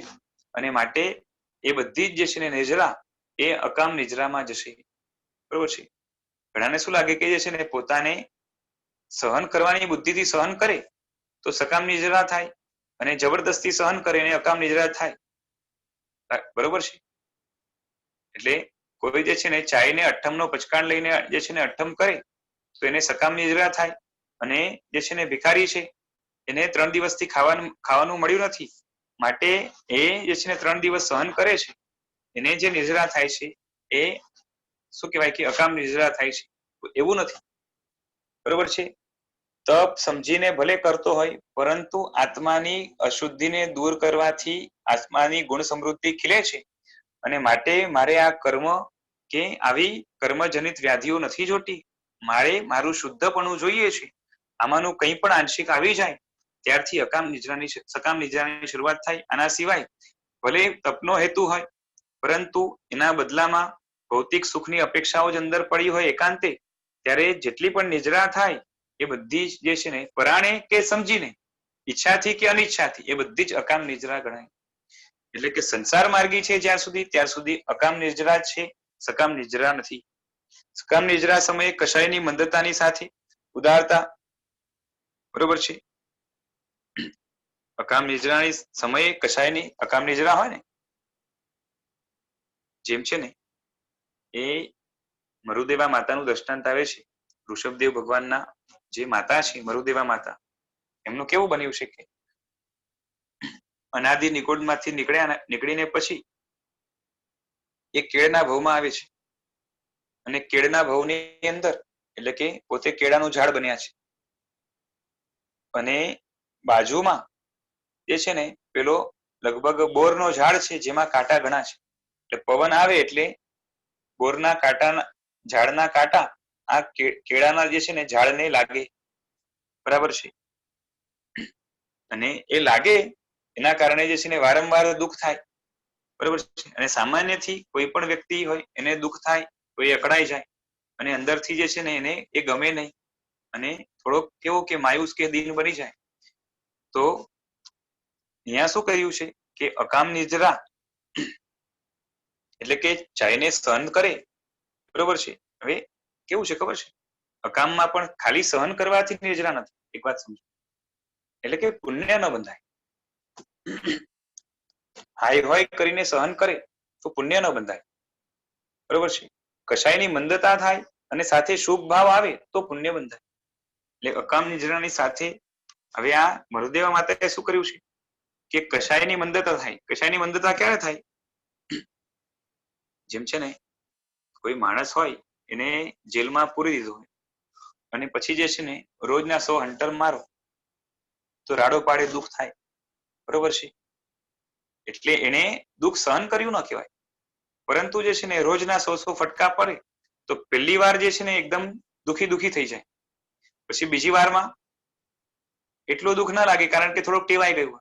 એમ કરતા કરતા જયારે દુઃખ ઘણું થાય છે અને ત્યારે જે છે ને પછી બહુ અકળામણ થતી નથી હોતી, કે ઠીક છે હવે ચાલે છે, રોજનો મારે છે, મારી જા ભાઈ તું, બરોબર છે. એટલે ત્યારે પેલી જેટલી હાઈ હોય હતી એવી હાઈ હોય નથી, થોડોક શાંત ભાવે જે છે ને એ હવે સહન કરે છે. તો ત્યારે એને એ જાતની જે છે ને કશાયની મંદતા છે, પણ ખાલી કશાયની મંદતાના કારણે પુણ્ય ન બંધાય. પુણ્ય બાંધવા માટે જે છે ને જેમ મરુદેવા માતા છે એ ભાવમાં શું કર્યું છે કે એના અંદર એક જાતની ઉદારતા, કે સ્પષ્ટ ઉદારતા ન કહેવાય, એવી વિચારણા કરવા માટે એવું મન નથી મળ્યું, બરોબર છે. મંદ જે છે ને એવો શું કહેવાય કે દ્રવ્ય મન અત્યંત મંદ છે, એટલે સ્પષ્ટ વિચાર કરી શકते એવું છે નહીં, પણ આમ છતાં પણ જે છે ને એ ઠીક છે હવે, બરોબર છે. એટલે ઉદારતા, સહિષ્ણુતા વગેરે શુભ ભાવો અંદરમાં છે, અને એવા શુભ ભાવના કારણે પુણ્ય એવું બંધાયું કે આમ સામાન્યથી જે છે ને વનસ્પતિનો જીવ એ સીધો મનુષ્ય બની ન શકે, કારણ કે વાસ્ટ ડિફરન્સ આવે, બરોબર છે ને. મનુષ્યના કેમ કે આ વનસ્પતિ છે એક ઇન્દ્રિય છે, અને મનુષ્ય એની સામે જે છે ને પંચેન્દ્રિય છે, તો ઇઝીલી આ રીતે બનતું નથી હોતું, અને માટે ઇઝીલી આવું થાય નહીં, પરંતુ બહુ રેર જીવોમાં આવા પ્રકારના જે છે ને અંદરમાં ઉદારતા કે શુભ ભાવ એ વિકાસ પામતા હોય છે, અને આવું પુણ્ય બાંધે. અને પાછી માતા થયા, સ્ત્રી તો થયા, મનુષ્ય થયા, સ્ત્રી થયા, પણ તીર્થંકરના માતા થયા, એટલે વિચાર કરો કે અંદર જે છે ને આ સહન કરતા કરતા પણ કેટલા જે છે ને ટોપ લેવલના શુભ ભાવો અંદરમાં થયા હશે, બરોબર. એ જેના કારણે જે છે ને આવું પુણ્ય બંધાયું. આ બહુ રેર કેસ છે, અનંતમાં એક બને, બરોબર છે, પરંતુ બન્યું છે એ ખરું છે. એટલે માત્ર અકામ નિદ્રા અને એના કારણે કશાય મંદ થયા એટલું જ નહીં, પણ સાથે શુભ ભાવ આવે, બરોબર છે, એ કે ઠીક છે હવે વાગે છે, બરોબર છે, અને સામેવાળા પ્રત્યે દ્વેષ ન થાય, એટલે એક જાતની ઉદારતા કહેવાય, અને એના કારણે જે છે ને એમને આવું પુણ્ય બંધાયું. હવે ત્યારે આમ જોવા જઈએ તો છે સંસાર માર્ગી છે. મરુદેવા માતાનો જે છે ને જીવ છે ત્યારે સંસારનો વૈરાગ્ય પામ્યો નથી, અને વૈરાગ્ય પામવા માટે આમ પણ જે છે ને મન સહિતનો ભાવ જોઈએ, બરાબર છે. કેમ કે કીડી, માખી, મચ્છર વગેરે જે નાના ભાવો છે, એક ઇન્દ્રિય, બે ઇન્દ્રિય, તે ઇન્દ્રિય, ચૌરિન્દ્રિય, પાછી પંચેન્દ્રિયમાં પણ અસંગની પંચેન્દ્રિય હોય, આ બધાની પાસે મન નથી, એટલે અલ્પ વિકસિત મન છે, જેની આમ જોવા જઈએ તો કઈ ગણતરી નથી, બરાબર છે. એના સાધન તરીકે જે છે ને એના શરીરની અંદર કોઈમાં જે છે ને ન્યુરોન્સ વગેરે ડેવલપ થયા હોય, બાકી કઈ હોતું નથી ખાસ. એટલે લાંબો વિચાર કે દીર્ઘ દ્રષ્ટિ કે જે શું કહેવાય કે નિર્ણય લેવાની લાંબી શક્તિઓ એમની પાસે હોતી નથી, અને માટે જે છે ને સમ્યક દર્શન કાં તો અપુનર્બંધક દશા કાં તો આસ્તિકતા વગેરે પણ પામવા માટે જે ગુણો જોઈએ, જે વિચાર શક્તિ જોઈએ એવી મળી નથી. માટે આમ જોવા જાવ તો જે છે ને કેવો ભાવ છે એ જેમાં કોઈ આમ ખાસ કોઈ સ્કોપ નથી.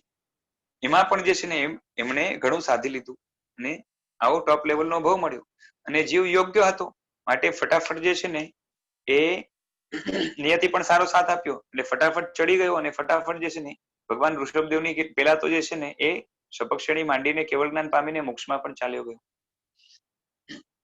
પણ આ અછેરું છે, રેરેસ્ટ કેસ છે, બરોબર છે. આમ તો રેરેસ્ટમાં પણ રેરેસ્ટ ગણાય. વિશાલભાઈ, જી બોલો. હા, આ દુઃખમાં હાઈ હોય ન કરવી એ કસાયની મંદતા થઈ, પણ એમાં શુભ ભાવ કેવી રીતે? એટલે કેવું છે કે કશાયની મંદતાના સાથે જો શુભ ભાવનો ડેફિનેશન શું છે કે જે ભાવો છે એની અંદર પ્રશસ્ત કશાય ભળે, બરોબર છે, એને શુભ ભાવ કહેવાય. પ્રશસ્ત કશાય ભળે એને શુભ ભાવ કહેવાય અને અપ્રશસ્ત કશાય ભળે તો એને અશુભ ભાવ કહેવાય. અશુભ ભાવ પાપ બંધનું કારણ છે, શુભ ભાવ પુણ્ય બંધનું કારણ છે અને બેમાંથી એકેય ના હોય તો નિજરા નું કારણ છે કે શુભ કે અશુભ ના હોય ત્યારે શુદ્ધ ભાવ કહેવાય. તો એમની પાસે જે છે ને શું કહેવાય કે એવા પ્રકારના ત્યારે શુભ ભાવ નિર્માણ થયા છે કે ઠીક છે હવે મારે છે, બરોબર છે. એટલે એક જાતની ઉદારતા આવી કે જે છે ને વાગે છે, ઠીક છે, વાગ્યા કરે. જો સ્પષ્ટ જે છે ને બહુ લાંબો વિચાર કરવાની એમનામાં કોઈ તાકાત નથી, પરંતુ ઉદારતા કે સહિષ્ણુતા મંદ પણ એટલી બધી કલેક્ટ થઈ છે કારણ કે આમ પાછો બહુ લાંબો ચાલ્યો હોય એટલે જે છે ને એ શુભ ભાવ એટલા બધા ભેગા થયા છે. શુભ ભાવના કારણે પુણ્યવંત જે છે ને એ સ્ટોકમાં ઘણું બધું થયું છે અને પાછું ઘણી હાઈ લેવલનું થઈ છે. આમ છે ને આમ આપણે સીધું ઇમેજિન ન કરી શકીએ એવા પ્રકારનું પુણ્ય બાંધી ચુક્યા છે. ઓકે, એટલે આમ તમે સીધી કલ્પના કરવા જશો ને તો કઈ બેસશે નહીં મગજમાં પાછું. હા, એકદમ બેસતું હા, નથી. એટલે આમ એવું જ લાગે છે કે હા કે મન નથી ને કેવી રીતના નથી કરી ઉદારતા કેવી રીતે એ બહુ બેસતું નથી એકદમ. હા, એટલે આ તો પ્રશ્ન પૂછ્યો તો મહાત્માએ એટલે સાહેબજીએ જવાબ આપ્યો છે કે એટલે મેં ત્યારે પૂછેલું કે ખાલી કશાયની મંદતાથી પુણ્ય ક્યાંથી બંધાય? કશાય મંદ થયો ને ત્યારે એમણે સાહેબે કીધું કે કશાયની મંદતા એકલા માત્રથી પુણ્ય નથી બંધાતું. અકામ નિજરાની સાથે શુભ ભાવ હોય, કેમ કે પુણ્ય બંધ માટે શુભ ભાવ કમ્પલસરી છે, પાપ બંધ માટે અશુભ ભાવ કમ્પલસરી છે અને જે છે ને શું કહેવાય કે નિજરા માટે શુદ્ધ ભાવ કમ્પલસરી છે. એટલે કોઈ પણ જે છે ને થોડાક પણ મંદ, બરોબર છે, એવા આમ સામાન્યથી કોઈ જીવને હોય તો એ અવ્યક્ત જેવા હોય. જો કોઈ પણ જીવ એવો નથી જગતની અંદર જે પુણ્ય બાંધતો નથી. નિગોદમાં રહેલો હોય તો પણ પુણ્ય બાંધે, કારણ કે દુઃખ સહન કરતા કરતા, બરોબર છે, એક ટાઈમ એવો આવે કે જે છે ને હવે એને દુઃખ ન લાગે. સમજાય છે? એટલે એટલા ત્યારે જે છે ને એની જે હાઈ હોય હતી કે મનની અંદર જે છે ને શું કહેવાય કે પેલો સંકલેશનો ભાવ હતો એ ઓછો થયો, બરોબર છે. ત્યારે અલ્પ પણ કોઈ પણ જાતના જે છે ને શુભ ભાવ એનામાં જન્મે. શુદ્ધ ભાવ કરવાની એનામાં તાકાત નથી. શુદ્ધ ભાવ માટે મગજ લગાવીને અમુક જાતના નિર્ણયો કરવા પડે એટલે એ તાકાત નથી. એટલે વ્યક્તિ શુભ કાં તો અશુભ ભાવ કરી શકે.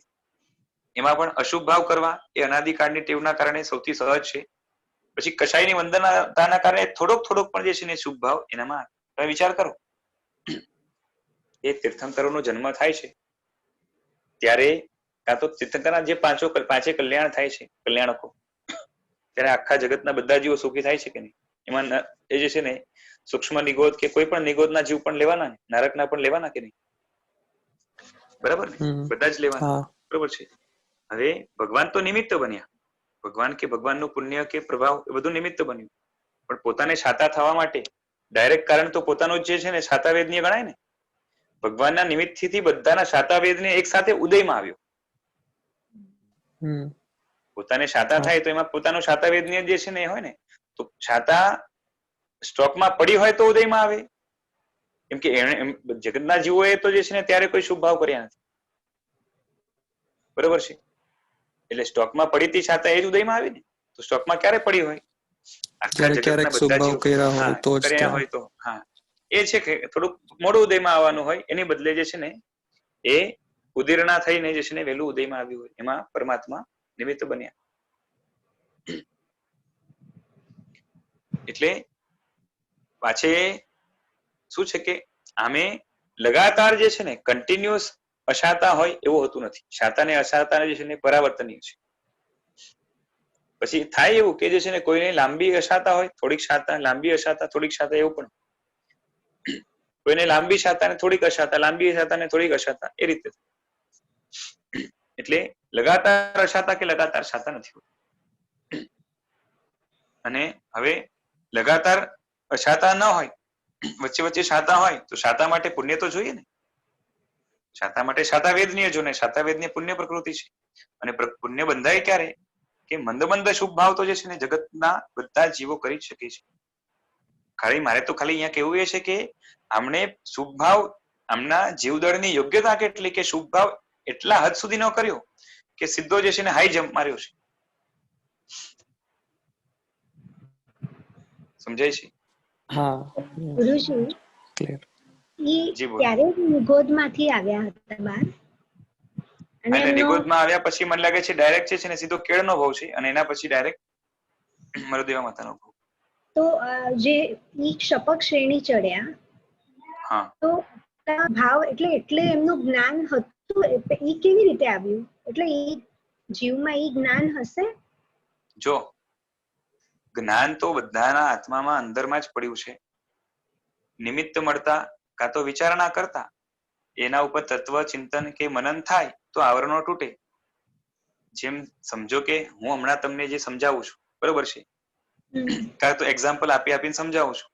હવે એ જ વસ્તુ જે છે ને તમે આપમેળે એનું ચિંતન કરો તો એ જ્ઞાન એમ પણ થઈ શકે ને. એવું જરૂર નથી કે કોઈ કે તો જ થાય, બરોબર છે. તો આપમેળે પણ જે છે ને જગતના સત્યોને જાણો, સમજો, બરોબર છે. મરુદેવા માતાને પણ હાથીની અંબાડી ઉપર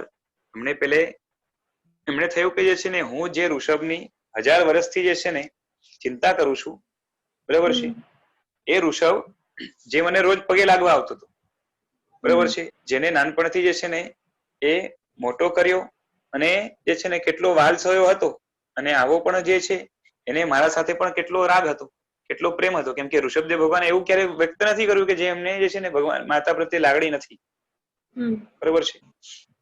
કે એ ઋષભ આટલા વર્ષ સાથે રહ્યો, 83 લાખ પૂર્વ સુધી સાથે રહ્યો છે, બરોબર છે.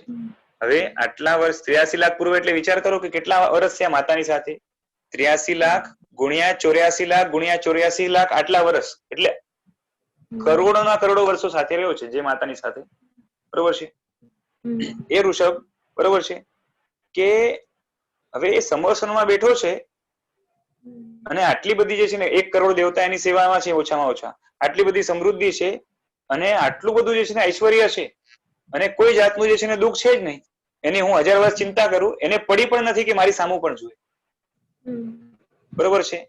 એટલે આ સંસાર આખો સ્વાર્થથી ભરેલો છે એવું વિચાર કરતા કરતા અનિત્ય, એકત્વ વગેરે ભાવનાઓ જે છે ને, અને પાછી એ ભાવનાઓ જે સામે જે નગ્ન સત્ય છે આપણે મોંના કારણે જોઈ નથી શકતા, બરોબર છે. એનો વેધકતાથી વિચાર કરતા કરતા એમને લાગ્યું કે આ બધું જ જે છે ને બધું સંયોગિક છે, અને સંયોગ છે એનો વિયોગ છે જ, બરોબર છે. માટે એમાં સુખની આશા રાખવી ખોટી છે. માટે ખરું સુખ ક્યાં છે તો કે સ્વમાં જે છે ને લીન રહો, એ જ ખરું સુખ છે. એમ કરતા કરતા બધી જ જે છે ને ભાવનાઓ એ આત્મસાત થઈ, અને એમાંથી જે છે ને જગતનું સત્ય અંદરમાંથી એ વિચાર કરતા કરતા જ ફર્યું, અને માટે જે છે ને એ જ્ઞાનમાં આગળ વધતા વધતા, શુદ્ધિમાં આગળ વધતા વધતા જે છે ને સપક્ષણી માંડીને કેવળ જ્ઞાન પામે. તો બેઝિકલી જ્યારે નિગોદમાં હતા ત્યારનું જ એમનું જીવદળ એવું હશે કે જેમાં કર્મ ઓછું હશે, એવું હશે. હા, એ તો કેવું છે જો એમને the person was so lucky. આપણે શું છે ખબર છે, અનાદિ નિગોદમાંથી નીકળ્યા પછી, બરોબર છે, નિગોદમાં તો આપણે અનુભવ કરી કરીને શું કર્યું હોય, બરોબર છે, કઈ બહુ મોટા ભોગો નહીં, કઈ નહીં ખાસ નહીં, એ છે ને. અને પાછી માનસિક રીતે આપણે જેટલી ફિલોસોફી હમણાં ઘડીએ છે ને નવી નવી, ઓકે, એનો કોઈ સ્કોપ જ નથી ત્યાં, મન જ નથી, રાઈટ. એટલે આપણે શું થયું છે કે નિગોદમાંથી નીકળ્યા પછી અનંતવાર અનંતા ભવો આખા 14 રાજલોકમાં કેટલા કરી દીધા, અને we have collected so much types of experiences, so much types of thought, so much types of philosophies. એ બધા જ સંસ્કારિત થયા છે અંદરમાં. And then to come out of that it needs lots of effort. એવી કોમ્પ્લેક્સિટી એનામાં નિર્માણ નથી થઈ, એટલે એમના માટે કામ ઈઝી થઈ ગયું. એટલે ઓલી કોરી પાટી પર એકદમ હા, બસ સાવ કોરી ન કહેવાય. અનાદિકાળના અમુક સંસ્કારોને સુસુપ્ત સંસ્કારો, પણ જે ઓલમોસ્ટ કોરી કહું તો ચાલે એમ. એકદમ આમ તો જે છે ને અનંત સંસ્કારો છે ખરાબ જે છે ને, કેમ કે મોહ અનાદિનું છે. પણ આપણા જેવું જે છે ને, જેટલી સંસારમાં રખડીને જે કોમ્પ્લેક્સિટીઝ ભેગી કરી છે મનની અંદર, ઓકે, એવું એમને ઉકેલવું નથી પડ્યું.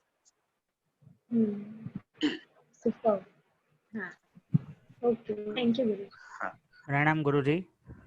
પ્રણામ. હા, આમાં એક પોઈન્ટ એડ કરવો હતો. એકચ્યુઅલી એક જગ્યા પર સાંભળેલું હતું કે આપણા બંનેના ઉપાદાન તરીકે આત્મા અલગ અલગ હોઈ શકે, એટલે એ અલગ અલગ આત્મા ઉપર નિમિત્તો અલગ અલગ રીતના અસર કરી શકે. બરોબર. એટલે એમનું પણ ઉપાદાન તરીકે એમનું જીવદળ બહુ સરળ પણ હોઈ શકે એમ.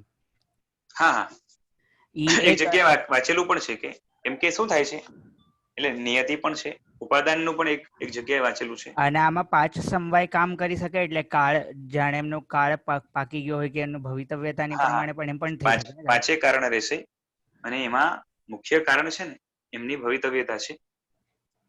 કે જે ભવિતવ્યતાના કારણે જે છે ને બાકી બધા જીવો, બરોબર છે, એ નિગોદમાંથી, સૂક્ષ્મ નિગોદમાંથી નીકળીને પેલા બહાદુર નિગોદમાં, બરોબર છે, પછી ક્રમે કરીને એક એક જે છે પૃથ્વી કાય આદિ જે ભવો કરીને ઘણી વાર તો પાછા સૂક્ષ્મ નિગતમાં પણ જાય ને અનંતકાળ રખડે ને બધું થતું હોય છે.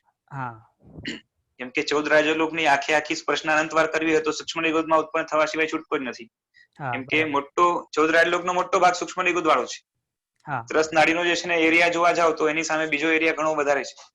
એટલે અને ઈ એમની પર ઈ રૂલ એપ્લાય થતો હશે કે આપણે સંસાર જે કીધું કે અનંતવાર અને બધી જગ્યા પર બધા પૂતગલ પરમાણુ ભોગીને આવ્યા છે આપણે, તો ઈ હવે એમની પર એટલે સૂક્ષ્મ નિગોદ પ્રમાણે લેવું પડે, કેમ કે અનાદિ નિગોદમાંથી નીકળાય, એટલે એનો મતલબ બીજી અલગ અલગ જગ્યા પર પણ નિગોદમાં રહ્યા હશે નહીં.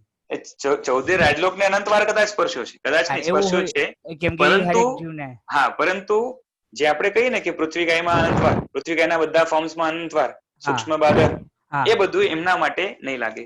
એટલે આ અપાદિક દ્રષ્ટાંત પણ હોઈ શકે ને? હા, અપાદિક જ છે. અપાદિક જ છે. હા, યસ, થેન્ક યુ.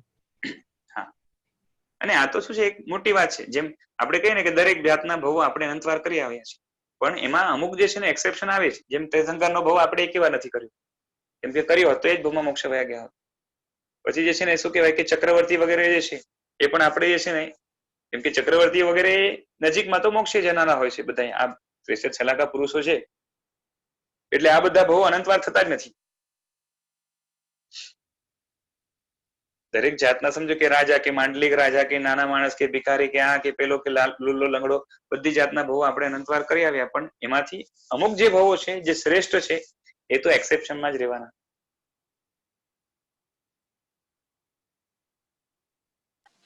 વિશાલભાઈ, આ જે વાત છે કે દરેક પૂતગલ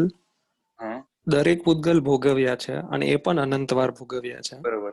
હવે એકવાર પણ દરેક પૂતગલ ભોગવ્યા છે, એમાં પ્રશ્ન એવો થાય છે, આપણે એકવાર પેલા એવી વાત થઈ હતી કે ટોટલ સમય પાસ્ટના એ કે ફ્યુચરના એ 5મા અનંતે છે.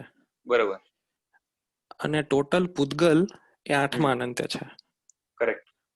તો આવું કેવી રીતે થાય? દરેક સમયે ઘણા બધા પૂતગલો પણ ભોગવો તો પણ બધા તો પૂતગલ ન ભોગવી શકાય. એનું પણ કારણ છે. કેવું છે ખબર છે? આપણે હર સમયમાં આત્માના હરેક પ્રદેશ ઉપર અનંતી કાર્મણ વર્ગણાઓ જે છે ને બાંધીએ છીએ. ધ્યાનથી સાંભળજો. હર સમયે નવા કર્મો આપણે બાંધીએ છીએ, બરોબર છે. આત્માના પ્રદેશો કેટલા? અસંખ્ય. બરોબર છે. હરેક એટલે વચ્ચેના જે છે ને રોચક 8 પ્રદેશો મૂકી દેવાના. બાકી આત્માના હરેક પ્રદેશ ઉપર સામાન્યથી જે વાત છે કે હરેક પ્રદેશ ઉપર હર સમયે 8 પ્રકારના કર્મોમાંથી એક કર્મ જે છે એક જ વાર લાઈફમાં બંધાય છે, એટલે બાકીના 7 લેવાના. 7 કર્મો એ અનંતી કાર્મણ વર્ગણાઓ એટલે કે એનો જથ્થો બાંધીએ છીએ. એક કાર્મણ વર્ગણા છે ને એની અંદર અનંતાનંત પરમાણુઓ છે, બરોબર છે? ઓકે. એટલે હવે એ ના બેસે એવું કઈ નથી. ઓકે. વિશાલભાઈ, જી બોલો. એક સમયે અનંત કર્મ બંધાય છે, પણ એ અનંત એટલે કેટલા? કર્મ નહીં, કર્મણ વર્ગણાઓ. હા, એ જ કર્મણ વર્ગણાઓ. હા, તો એમાં શું ડિફરન્સ? વર્ગણા એટલે જે છે ને સ્કંદો છે. એટલે શું થાય છે, કર્મના સ્કંદો હોય ને અલગ અલગ પ્રકારના હોય. નાનો મોટો તો ના કહેવાય, એમ સૂક્ષ્મ એનાથી એ આખી રેન્જ છે એની. એટલે એમાં અનંત વેરાયટી આવે, બરોબર છે? એટલે જ્યારે આત્મા કોઈ પણ મનોવચન કાયાની ક્રિયા કરે અને એ મનોવચન કાયાની ક્રિયાના કારણે આત્મ પ્રદેશોમાં એક ચંચળતા આવે, બરોબર છે? જેના કારણે આત્મ પ્રદેશો સતત ઉકળતા પાણીની જેમ ઉછળતા હોય છે વચ્ચેના 8 વૃચક પ્રદેશો છોડીને, બરોબર છે? અને એના કારણે એને કર્મનો જે જગ્યાએ રહેલો હોય આત્મા, એના કારણે કર્મનો એટલે કર્મના પેલા જે હરેક આકાશ પ્રદેશ છે ને એના ઉપર હરેક જાતના કર્મણ વર્ગના અનંત પ્રમાણમાં છે. બાકી તો બધી જ વર્ગના ટોટલ 26 વર્ગનાઓ છે. દરેક વર્ગનાની દરેક વેરાયટી અનંત પ્રમાણમાં છે. એટલે સમજો ને કે જ્ઞાનાવર્ણીય અને યોગ્ય જે પરમાણુ છે, સ્કંદ છે, જ્ઞાનાવર્ણીય અને યોગ્ય જે સ્કંદ છે, જ્ઞાનાવર્ણીય પણ ઘણી વેરાયટી આવશે પાછી. સ્મૃતિ જ્ઞાનાવર્ણીય, ઈહા જ્ઞાનાવર્ણીય, અવાય જ્ઞાનાવર્ણીય, બધી ઘણી વેરાયટી આવે એમાં. પેટાભેદ તરીકે તો ઘણી વેરાયટી થાય. તો એક ટાઈપની જ્ઞાનાવર્ણીય છે, એક સમજો જ્ઞાનાવર્ણીય અને યોગ્ય એક છે, બરોબર છે? એક સ્કંદ, એ સ્કંદમાં અનંત પરમાણુઓ છે. કાર્મણ વર્ગના હરેક સ્કંદમાં અનંત પરમાણુઓ છે, બરોબર છે? હવે એ અનંત પરમાણુનો એક સ્કંદ થયો જે સમજો કે સ્મૃતિ જ્ઞાનાવર્ણીય યોગ્ય છે. હવે એક આકાશ પ્રદેશ હોય ને એમાંથી તમે એક કાઢ્યો, એને બીજો કાઢ્યો, ત્રીજો કાઢ્યો, અનંત કાર્ય પૂરો ના થાય એટલા માત્ર ખાલી સ્મૃતિ જ્ઞાનાવર્ણીય હોય, બરોબર છે? પછી એવી રીતના જે છે ને ઈહા જ્ઞાનાવર્ણીય ના હોય, અવાય જ્ઞાનાવર્ણીય ના હોય, એમાં પણ પેટાભેદ પણ પડે. આ તો ખાલી ઉપરના ભેદો છે. જેમ કે સ્મૃતિમાં પણ જે છે ને ઘણા ભેદ પડે, મંદ સ્મૃતિ, તેજ સ્મૃતિ, પછી જે છે ને એવા એના તરતમતા ઘણી પડશે. એટલે હરેક આકાશ પ્રદેશ ઉપર કેટલું બધું પડ્યું છે તમે વિચાર કરો. એમાંથી જે છે ને હર સમય આપણે જે છે ને શું કહેવાય, અને હવે લગભગ હર સમયે છે, કાં તો હર ક્ષણે કહેવાય છે. એટલે આમ જોવા જાય તો અમુક આવલિકાથી કંઈક આવતું હશે. આમ સમય ને આવલિકામાં પણ જે છે ને અસંખ્યનો ભેદ છે, એટલે કેલ્ક્યુલેશનમાં બહુ ફરક નહીં પડે. કેમ કે અનંતને 8મા અનંત કે 5મા અનંત અસંખ્યથી ડિવાઈડ કરો તો 8મું કે 5મું અનંત આવે, બરોબર છે? હર સમય મારો ક્વેશ્ચન એ હતો કે આપણે હર સમયે હા, તો હવે તમે વિચાર કરો કે હર સમયે જે છે ને એ હરેક આત્મ પ્રદેશ ઉપર અનંતા કર્મો બંધાય છે. 8 કર્મો છે ને એ અનંત કેટલામાં અનંત? હા, એ હવે ખ્યાલ નથી. પણ તમે 5મે અનંતે પણ લો ને, બરોબર છે? તો પણ જે છે ને એ કેલ્ક્યુલેશન તો બેસવાનું જ છે. કેમ કે કેવું છે કે આપણે ભવો જે છે ને હમણાં સુધીના ભવો જેટલા કર્યા છે એ પણ 5મે અનંતે રહેવાના છે. હમણાં સુધી જેટલા ભવો કર્યા એ 5મે અનંતે રહેવાના છે. ના, એટલે અનંતને જયારે ભણ્યા ને ત્યારે હું કેલ્ક્યુલેશન કરીને ક્યારેક ખ્યાલ આવે કે આપણે એક સમયે બી એટલે એ ખ્યાલ નથી મને, ક્યાંકથી હવે મળતું હોય તો જોઈશું. બાકી એ કર્મ બંધાય છે એ કયા અનંતે છે એ ખ્યાલ નથી. અને પાછી એમાં પણ તરતમતા તો રહેવાની કે કોઈક ભવો એવા હોય જ્યાં મંદ કર્મ બંધ હોય એટલે એમાં ઓછા પણ થઈ શકે, કોઈમાં વધારે થઈ શકે, બધું થઈ શકે. અનંત તો ખરા ને? હા, અનંતતા તો હોય જ, પણ કેવું છે કે હવે પછી આગળ સાધકાત્મા હોય, બરોબર છે, તો એને ઓછું હોઈ શકે.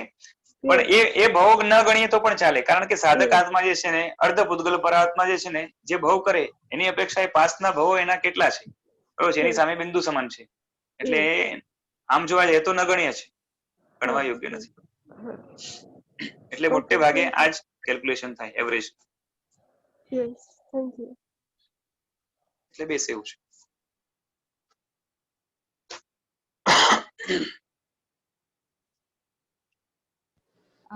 વિશાલભાઈ, અકામ નિર્જરાની જે વાત કરી એમાં એવો નિષ્કર્ષ કાઢી શકાય કે જે જીવ હાય હોય કરીને સહન કરે છે એ અકામ નિર્જરા તો કરે છે પણ સાથે પાપ બાંધે છે. એવું નથી. એક વાત સમજો કે કર્મ ઉદયમાં આવીને પોતાનો પ્રભાવ બતાવીને ખરી જાય ને એને નિજરા ન કહેવાય. કર્મ ઉદયમાં આવીને સમજો કે પાપ કર્મ ઉદયમાં આવ્યું અને એને તમને દુખી કરીને એ ગયો કર્મ. આત્મા ઉપરથી તો પોતાનું કામ થાય એટલે ખરી જવાનું છે ને કર્મ. જે ચોટેલો હતો પ્રદેશોદય તો ઠીક, હા, અને વિપાકોદય બતાવીને ગયો. વિપાકોદય બતાવ્યો કે નહીં બતાવ્યો, ચલો ને પ્રદેશોદય થઈ ગયું. આત્મા કર્મ આત્મા ઉપરથી જે છે ને પોતાનો ટાઈમ થાય ને ખરી જાય એને નિજરા કહેવાય. બરોબર છે. એટલે નિજરા શબ્દ ત્યાં બેસે, પણ આપણે અહીંયા જે આરાધના રૂપે કે જે શું ને કહેવાય પરાક્રમ રૂપે જે નિર્જરા કહીએ છીએ ને એ અહીંયા ન કહેવાય. બરોબર છે. જયારે અકામ નિજરામાં તો કેવું છે કે સમજો કે કોઈ જીવ છે, એ વ્યક્તિ જે છે ને એ ઘરમાં હમણાં આરામથી બેસીને જે છે ને એ પંખાની મજા લઈને આરામથી જે છે ને સુઈ શકે છે. એ વ્યક્તિ ચાઈને જે છે ને તડકામાં ગયો, બરોબર છે, તો એ કર્મ એ જે છે ને એને એક તો ઉદ્દીર્ણા કરી, પેલી વાત તો જે પછી ઉદયમાં આવવાનું હતું, બરોબર છે, અને એમાં પણ જે છે ને એ શાંતિથી સહન કરે, શાંતિથી એટલે એમાં હાઈ હોય ન કરે. એટલે જે કર્મ એને દુઃખી કરવાનું હતું,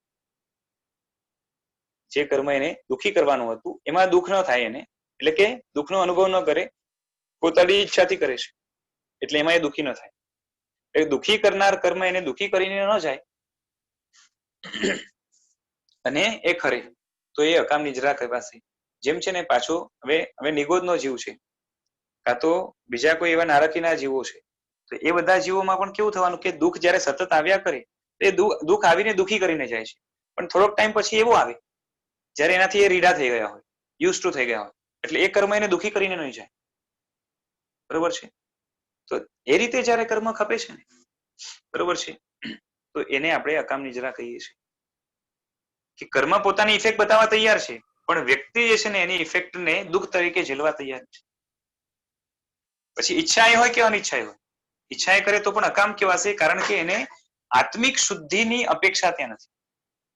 એ અપેક્ષા આવશે ને આત્મિક શુદ્ધિથી જે છે ને મારે અધ્યાત્મ માર્ગમાં કે પોતાની આત્મિક પ્રગતિમાં આગળ વધવું છે એવું જે છે ને સંકલ્પ જ્યાં સુધી નહીં આવે, કાં તો કમથી કમ જે છે ને આનાથી છુટકારો મેળવવો છે એવો પણ સંકલ્પ નહીં આવે ખરા અર્થમાં, બરોબર છે, ત્યાં સુધી સકામ નિજરા નહીં કહેવાય. અચ્છા, તો નિર્જરાની ડેફિનેશનમાં જ ગોટાળો હતો. અચ્છા, એટલે મનમાં ઇફેક્ટ ન થવા દે ત્યારે અકામ ચાલુ થાય છે. હા. અચ્છા, એટલે જે હાઈ હોય કરે છે એ તો અકામ નિર્જરા નથી કરતો, ના, ખાલી પાપ બાંધે છે. હા, તમે વિચાર કરો સદગતિના કારણોમાં આ તો પુણ્ય બંધના જે કારણો છે એમાંથી એક કારણ અકામ નિજરા પણ છે, બરોબર છે. હવે તમે વિચાર કરો કે હાઈ હોય કરે અને કર્મ ખપે તો એમાં કયો શુભ ભાવ છે અને પુણ્ય ક્યાંથી બંધાય? ના, પુણ્ય તો શુભ ભાવથી જ બંધાય. હા, એ જે છે ને કે હાઈ હોય માં છે, બરોબર છે, તો શુભ ભાવનો સ્કોપ કયો? હા, પણ કદાચ શુભ ભાવ નથી પણ હાઈ હોય માં નથી, હા, તો ખાલી અકામ નિર્જરા.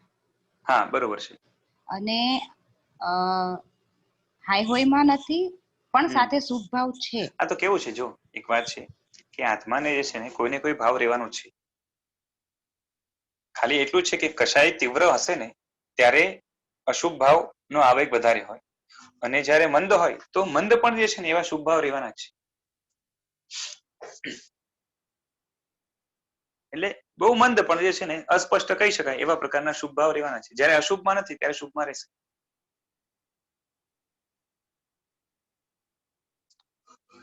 બરોબર છે. પછી એની તમે ગણતરી કરો કે ના કરો.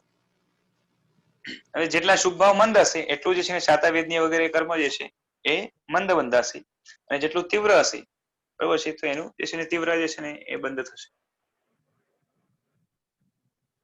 એટલે મરુદેવા માતા છે સારા પ્રમાણમાં કરી શક્યા છે શુભ ભાવ અંદરમાં પણ. એટલે સામાન્ય બીજા એકેન્દ્રિય કરી શકે એના કરતા ઘણું જે છે ને સ્પષ્ટ કરી શક્યા છે, જેના કારણે પંચેન્દ્રિય પણ બરોબર છે. પાછળ ત્રીજા આરાનો છેડો અને આટલું લાંબુ આયુષ્ય, પછી જે છે ને પોતાના જીવનમાં સગવડ પણ એટલી, અને પાછે એ નિરોગી આખું શરીર પણ એવું, અને પાછી કષ્ટ આમ જોવા જાય તો નહીવત, અને ઘરની અંદર જે છે ને દેવતાઓ તો જેને શું કહેવાય કે પેલા છે ને ગલીના છોકરા રમતા હોય એની રીતે બધા દેવતાઓનું અવરગમન. એટલે તમે વિચાર કરો કે કેટલું ઊંચું પુણ્ય બાંધ્યું છે. તીર્થંકરની માતા પાછે, અને પાછી પેલા ચક્રવર્તીની જે છે ને એ દાદી.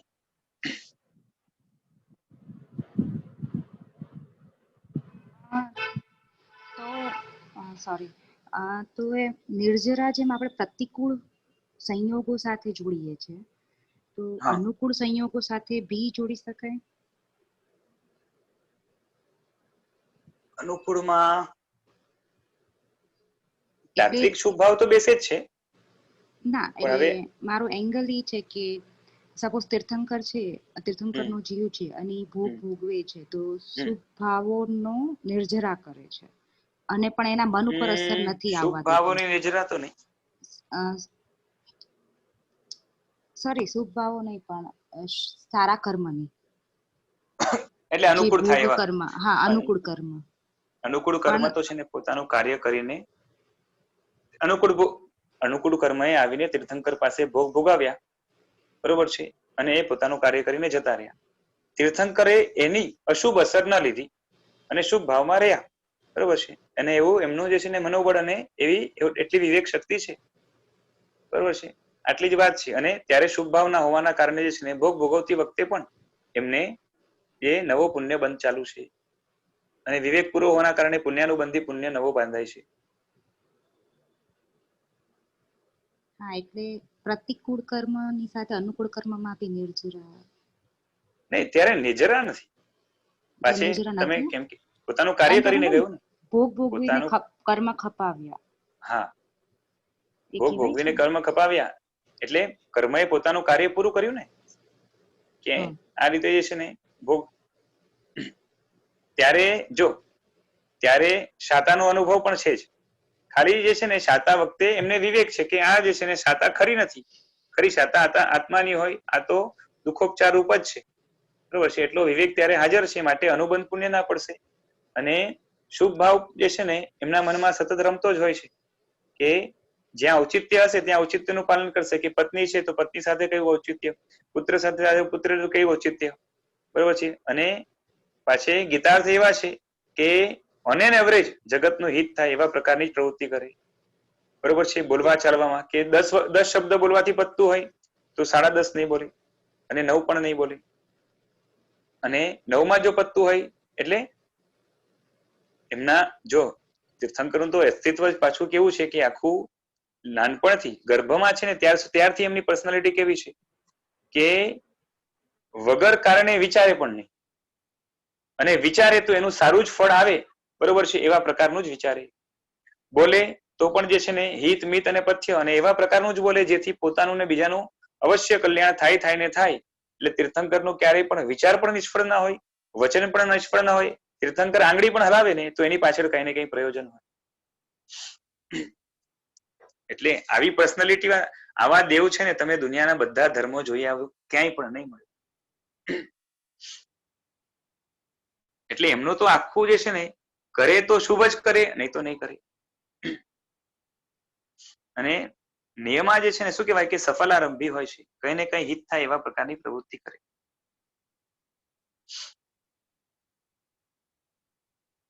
અને જે છે ને શું કહેવાય કે જ્યારે સંસારીપણામાં છે, દીક્ષા જ્યાં સુધી નથી લીધી, એમનું જે છે ને જીવન શુભ ભાવ પ્રધાન છે, અને ત્યાં માત્ર મોહનીય સંબંધની નિજરા છે. બાકી જે છે ને શું કહેવાય કે અશાતા વેદની વગેરે વગેરેની જે છે ને નિજરા જે સાધના કાળમાં આગળ થશે એ બધી હવે હમણાં નથી.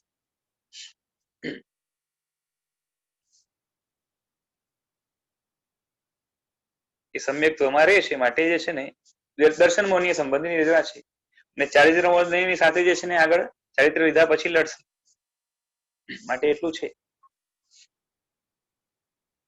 એટલે એમ થયું ને કે અસાતાની નિર્જરા છે, સાતાની નિર્જરા એવું કઈ નથી. ના ના, એ તો પુણ્ય એવું લઈ આવ્યા છે જે છે ને કે જેથી કરીને એમને બધે શાતા જ મળે. એટલે પુણ્ય હમણાં અશાતાનું કર્મ જ નથી, શું કરવાનું. એટલે હોય મંદ હોય, ભૂખ પણ એમને લાગે, પણ કેવું હોય કે એમના જીવનમાં શાતા વધારે ને અશાતા ઓછી, એટલે આમ સામાન્યથી શું કહેવાય એ શાતા પ્રધાન છે. વિચાર કરો, આખા જીવનમાં ક્યારે પણ જે છે ને શરીરમાંથી રોગ પેદા થાય એવું ક્યારે તીર્થંકરને ન બને, એટલે આપમેળે. બરોબર છે. છીક જેવી પણ વ્યાધિ તીર્થંકરને નથી આવી. હા, બીજાએ ઉપસર્ગ કર્યો એના કારણે તકલીફ થઈ, પણ અંદરમાંથી જે છે ને રોગ જન્મે એવું નથી બન્યું. અને પાછું એમના લોહી કેવો, તો કે સફેદ કલરનો હોય. બરોબર છે. એટલે આપણી ભાષામાં જે છે ને આરબીસી નથી, ડબ્લ્યુબીસી છે. બરોબર છે. હા, એ પણ નહીં હોય કદાચ, એનું સ્વરૂપ કેવું હશે ભગવાન જાણે. પણ પાછે સ્ટ્રેન્થ પણ જે છે ને હાડકા વગેરેની એમની એવી છે કે આખા જગતના જેટલા પણ પદાર્થો છે, સોલિડ પદાર્થો, એની સ્ટીફનેસ, રિજિડિટી, સ્ટ્રેન્થ બધાની અપેક્ષાએ બરોબર છે તીર્થંકરના હાડકાથી મજબૂત વસ્તુ દુનિયામાં બીજી કોઈ ના હોય. એની સામે ઇન્દ્રનો વજ્ર પણ જે છે ને પાણી ભરે, એટલે સૌથી મજબૂત વસ્તુ હોય છે. પછી જે છે ને પૂરેપૂરા લક્ષણો વાળું જે છે ને શરીર હોય. પછી 1008 તો જે છે ને મિનિમમ લક્ષણો હોય. કોઈ પણ જગ્યાએ શરીરમાં ખોડખા પણ ક્યારે હોય નહીં. શરીરની અંદર જે છે લોહી ને માંસ બધું પાછું સુગંધી હોય. શ્વાસોશ્વાસ પણ જે છે ને કમળની સુગંધ વાળો હોય. હાથ અને પગ જે છે ને એના તળિયા જે છે ને એ આંબાના બદામના કે આંબાના જે છે ને પાન જયારે પાકી જાય તો લાલ કલરના હોય ને એવા પ્રકારના હોય. બરોબર છે. અને એવું સુંદર જે છે ને તેજસ્વી રૂપ બીજા કોઈનું જગતમાં હોય નહીં. બરોબર છે. આવું તો જે છે ને કેટલું બધું હોય છે. જન્મે ત્યારથી 32 દાંત હોય. બરોબર છે. જન્મે ત્યારથી બોલતા આવડે, ચાલતા આવડે. બરોબર છે. કોને કેવો પ્રતિભાવ આપવો એ બધું જાણે. જે છે ને ગર્ભમાં હોય, હજી તો વારે નથી આવ્યા, ત્યારથી જે છે ને વિચારક શક્તિ, તત્વચિંતન બધું જોરદાર છે. 3 જ્ઞાન સંપૂર્ણ જે છે ને શુદ્ધ એવા શિવક્ષમ ભાવના જે છે ને ભગવાનને હાજર છે. અને આમ તો સામાન્યથી શું હોય ખબર છે કે પ્રેગ્નન્સી વખતે માતાએ બાળકની ચિંતા કરવાની હોય, પોતાની ચિંતા કરવાની હોય. આ ભગવાન જે છે ને માતાને દુઃખ ન થાય માટે હલનચલન બંધ કરી દો, માતા માટે ચિંતા કરે છે. એટલે આ તો અલૌકિક ચરિત્રના સ્વામી હોય છે તીર્થંકરો. અને એમનું જીવન જ્યાં સુધી દીક્ષા ના લે ત્યાં સુધી પુણ્ય પ્રધાન છે, ઔચિત્ય પ્રધાન છે. અને જગત માટે જે છે ને એ ગૃહસ્થો માટે શ્રેષ્ઠ આદર્શ રૂપ છે.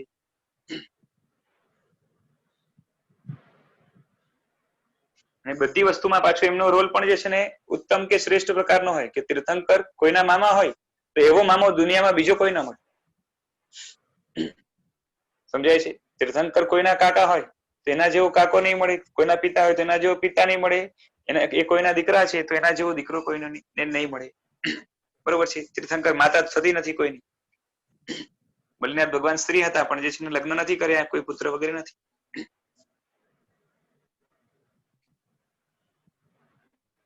એટલે જે રોલ જે છે ને એમના જીવનમાં જે નિભાવવાના આવે, બરોબર છે. હવે તીર્થંકર સમજો ગુરુ થાય છે, બરોબર, તીર્થંકર કોઈના શિષ્યો થતા નથી, પણ ગુરુ થાય છે તો એના જેવા ગુરુ જે છે ને એ દુનિયામાં બીજા કોઈ નહીં. એટલે જે રોલ તીર્થંકરના જીવનમાં એમણે અદા કરવાના હોય છે એ સૌથી જે છે ને ટોપ લેવલના જ હોય. બરોબર છે. ચલો 20 સ્થાનકનું પહેલું પદ ચાલુ થઈ ગયું આપણું.